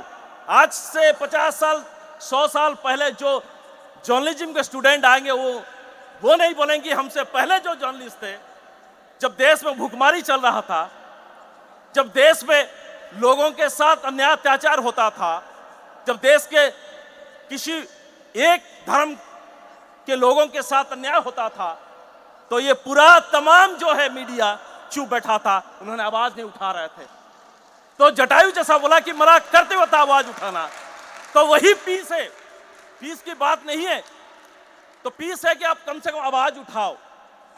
तो आप लोग में वही कंफ्यूजन होगा, करियर है, प्रमोशन है, अच्छे नौकरी है, अच्छे जिस चैनल में ज्यादा झगड़ा होता है वहां अगर रीमा जी जैसे बोले कि वहां अगर मुझे एंकर का पोस्ट मिल जाता है तो ज्यादा लोग मुझे देखेंगे, ज्यादा लोग मेरी तारीफ करेंगे, ज्यादा झगड़ेलू मैं बन जाऊंगा, ज्यादा झगड़ा लगाऊंगा। लेकिन एंड ऑफ द डे आप ये जवाब देंगे जे आप सिर्फ पूरा जीवन आपका चला गया झगड़ा लगाने में। तो सबसे टाइम हो गया, इसलिए मेरा जो भी कुछ कहना था उसको मैं समाप्त करता हूं एक श्लोक से जो आप सब जानते हैं, जो शांति की सबसे बढ़िया मंत्र है, सबसे बढ़िया श्लोक है। ये हमारे जो बोला ना, जो कल्चर ऑफ पीस की मैं बात कर रहा हूं, जो कॉइन की है, not promoting peace, promoting the culture of peace, वो होना चाहिए। वो हमारे साथ नहीं है, हमारा अपब्रिंगिंग के साथ नहीं हो रहा है, हमारा ओरिएंटेशन में नहीं हो रहा है। MIT वो अपब्रिंगिंग आपको दे रहा है, वो है सर्वे भवन्तु सुखिना, सर्वे सन्तु निरामया, सर्वे भद्राणि पश्यन्तु मा कश्चित् दुःखभाग् भवेत्। सर्वे भवन्तु सुखिना, सर्वे सन्तु निरामया मतलब किसी एक भी सरकारी अस्पताल, किसी भी स्टेट चुन लीजिए, मिनिमम 40% डॉक्टर पोस्ट और नॉन मेडिकल जो पारा मेडिकल पोस्ट मिनिमम 50% खाली रहता है। मेरा स्टेट का health budget runs around some thousands of crores. किसी एक भी सरकारी सबसे बड़ा मेडिकल कॉलेज हॉस्पिटल में आज तक kidney transplant, open heart surgery, जो भी कॉम्प्लिकेटेड सर्जरीज जिसमें एक आम आदमी, गरीब आदमी को मिल सके, नहीं हो पा रहा है। एक छोटे छोटे प्राइवेट हॉस्पिटल्स ये इतना बढ़िया state of the art medical facilities दे रहे हैं, हम क्यों नहीं दे पा रहे? हमारे अंदर वो पीस नहीं है फैक्टर। पीस किससे आएगा? आपको खुशी रखने से, आपको द्विधा से बचाने से, आपको पीड़ा से बचाने से। जो सत्ता में आते, जो पत्रकार है, हमारा काम है दूसरों को पीड़ा से बचाने से पीस आएगा। वही पीस का मंत्र मैं समझता हूं, आप भी समझिए। एज ए जर्नलिस्ट वही काम हम करेंगे, जितना भी कठोर क्यों ना हो, आंख से आंख मिला के सत्ता को सवाल पूछेंगे और सत्ता को सच्चाई बतलाएंगे। नमस्कार। Thank you very much, Shri Satya Prakash Nayak ji. Thank you very much for your words of wisdom and the way you delivered. It all touched our hearts. Thank you very much, sir. And now we have reached the occasion where we will take away the most important message of this 4th NCMJ through an oath.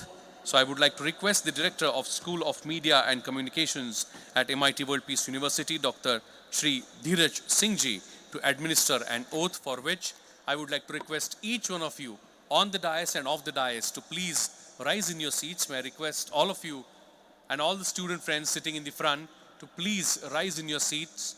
Please hold your right hand forward. Please hold your right hand forward and follow after sir. We, the delegates of the 4th National Conference on Media and Journalism,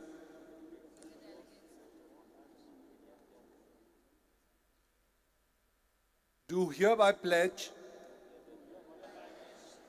to make every effort in bringing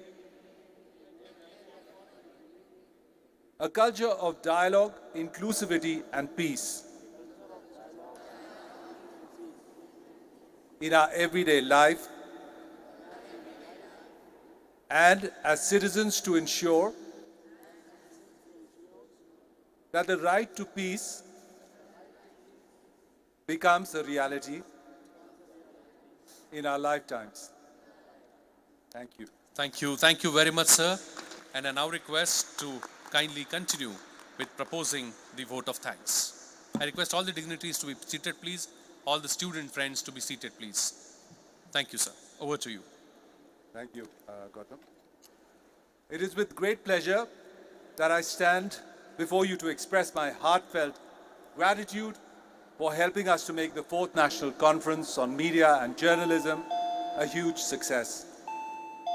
First and foremost, I would like to acknowledge the inspiration for connecting journalism with peace that was provided by our revered founder, Dr. Professor Vishwanath D. Karad. But an idea is never enough. One needs to execute it finely and with great details. For that, we thank our Executive President, Dr. Rahul V. Karad, for his help and support and encouragement in bringing and manifesting this huge conference from an idea to a state of reality and success.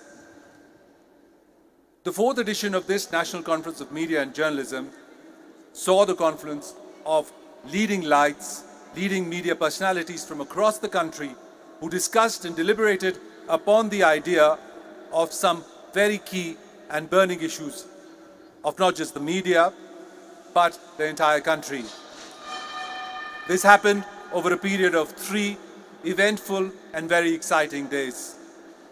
Our immense gratitude to our respected Executive President for making the 4th National Conference on Media and Journalism a reality and a success. I would also like to thank Shri Swapnil Baparji, President of Pune Union of Working Journalists, our partner.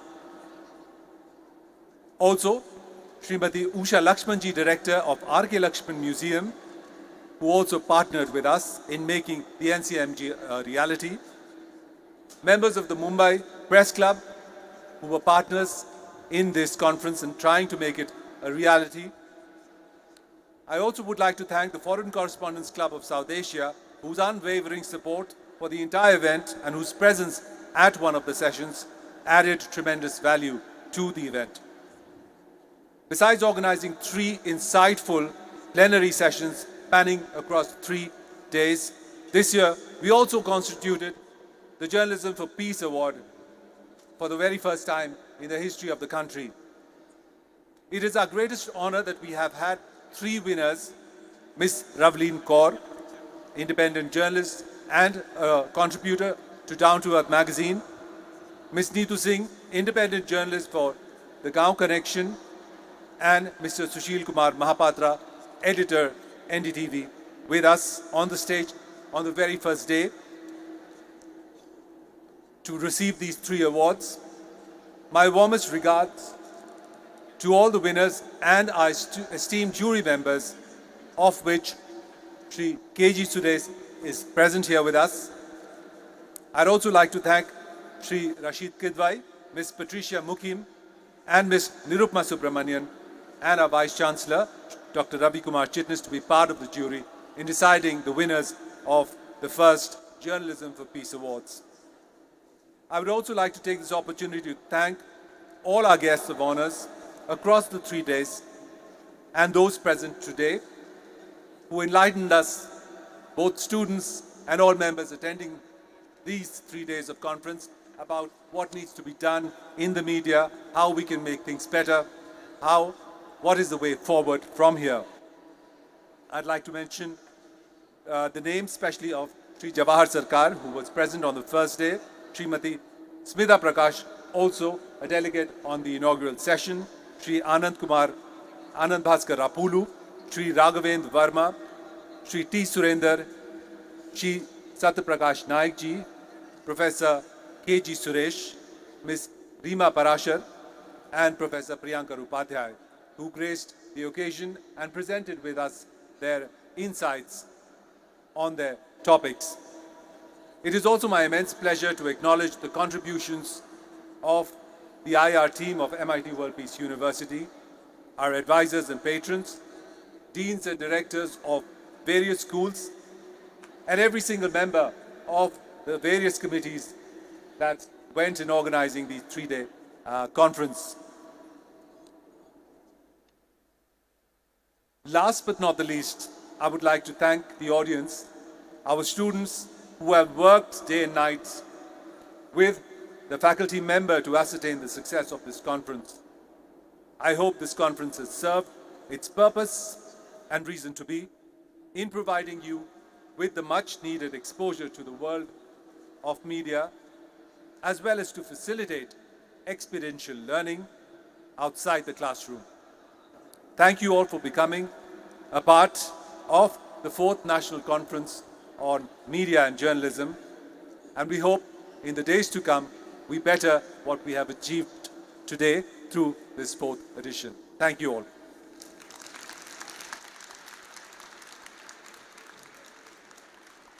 Thank you, sir. Thank you very much for bringing the 4th National Conference on Media and Journalism to an end with a very, very beautiful address. Thank you very much. My friends, with this we have come to the conclusion of 4th National Conference on Media and Journalism. But this legacy, this journey would continue next year also with the 5th edition of National Conference on Media and Journalism. But at this moment, we would like to thank once again all the dignitaries, not just today, but all those who joined us for the last 2 days. And we would like to congratulate the entire organizing team who worked relentlessly day in, day out, because I'm sure you would know setting up such a big event is not an easy task, and neither the task of one person. So a huge team was working behind the scene. So all the hearty congratulations to the team for successful conduct of 4th NCMJ. My friends, after this we will have the national anthem followed by the lunch. You all are aware the lunch is organized for all the students on this side, my right hand side, downstairs. So please enjoy your lunch, and after you enjoy your lunch, please come back at the registration desk, and this beautiful memorabilia is there for you waiting after your lunch. It's a beautiful bottle which says dialogue, inclusivity and peace. So carry this message with you and keep it on your desk, which will keep reminding you that we have to work towards world peace. Thank you very much all the dignitaries. Thank you very much. I request all of you to rise in your seats for national anthem.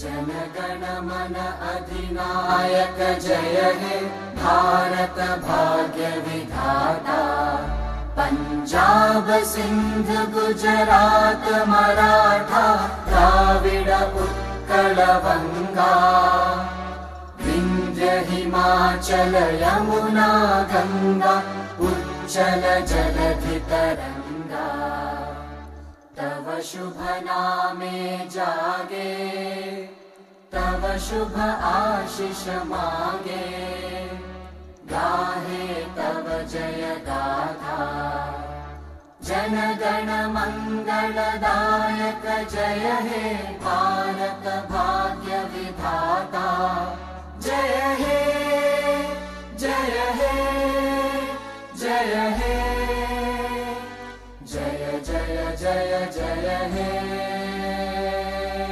Bharat माता की, I can't hear it. Bharat माता की, भारत माता की, भारत माता की. Thank you very much. Thank you very much everyone on the dais, off the dais, for being part of 4th NCMJ. See you all.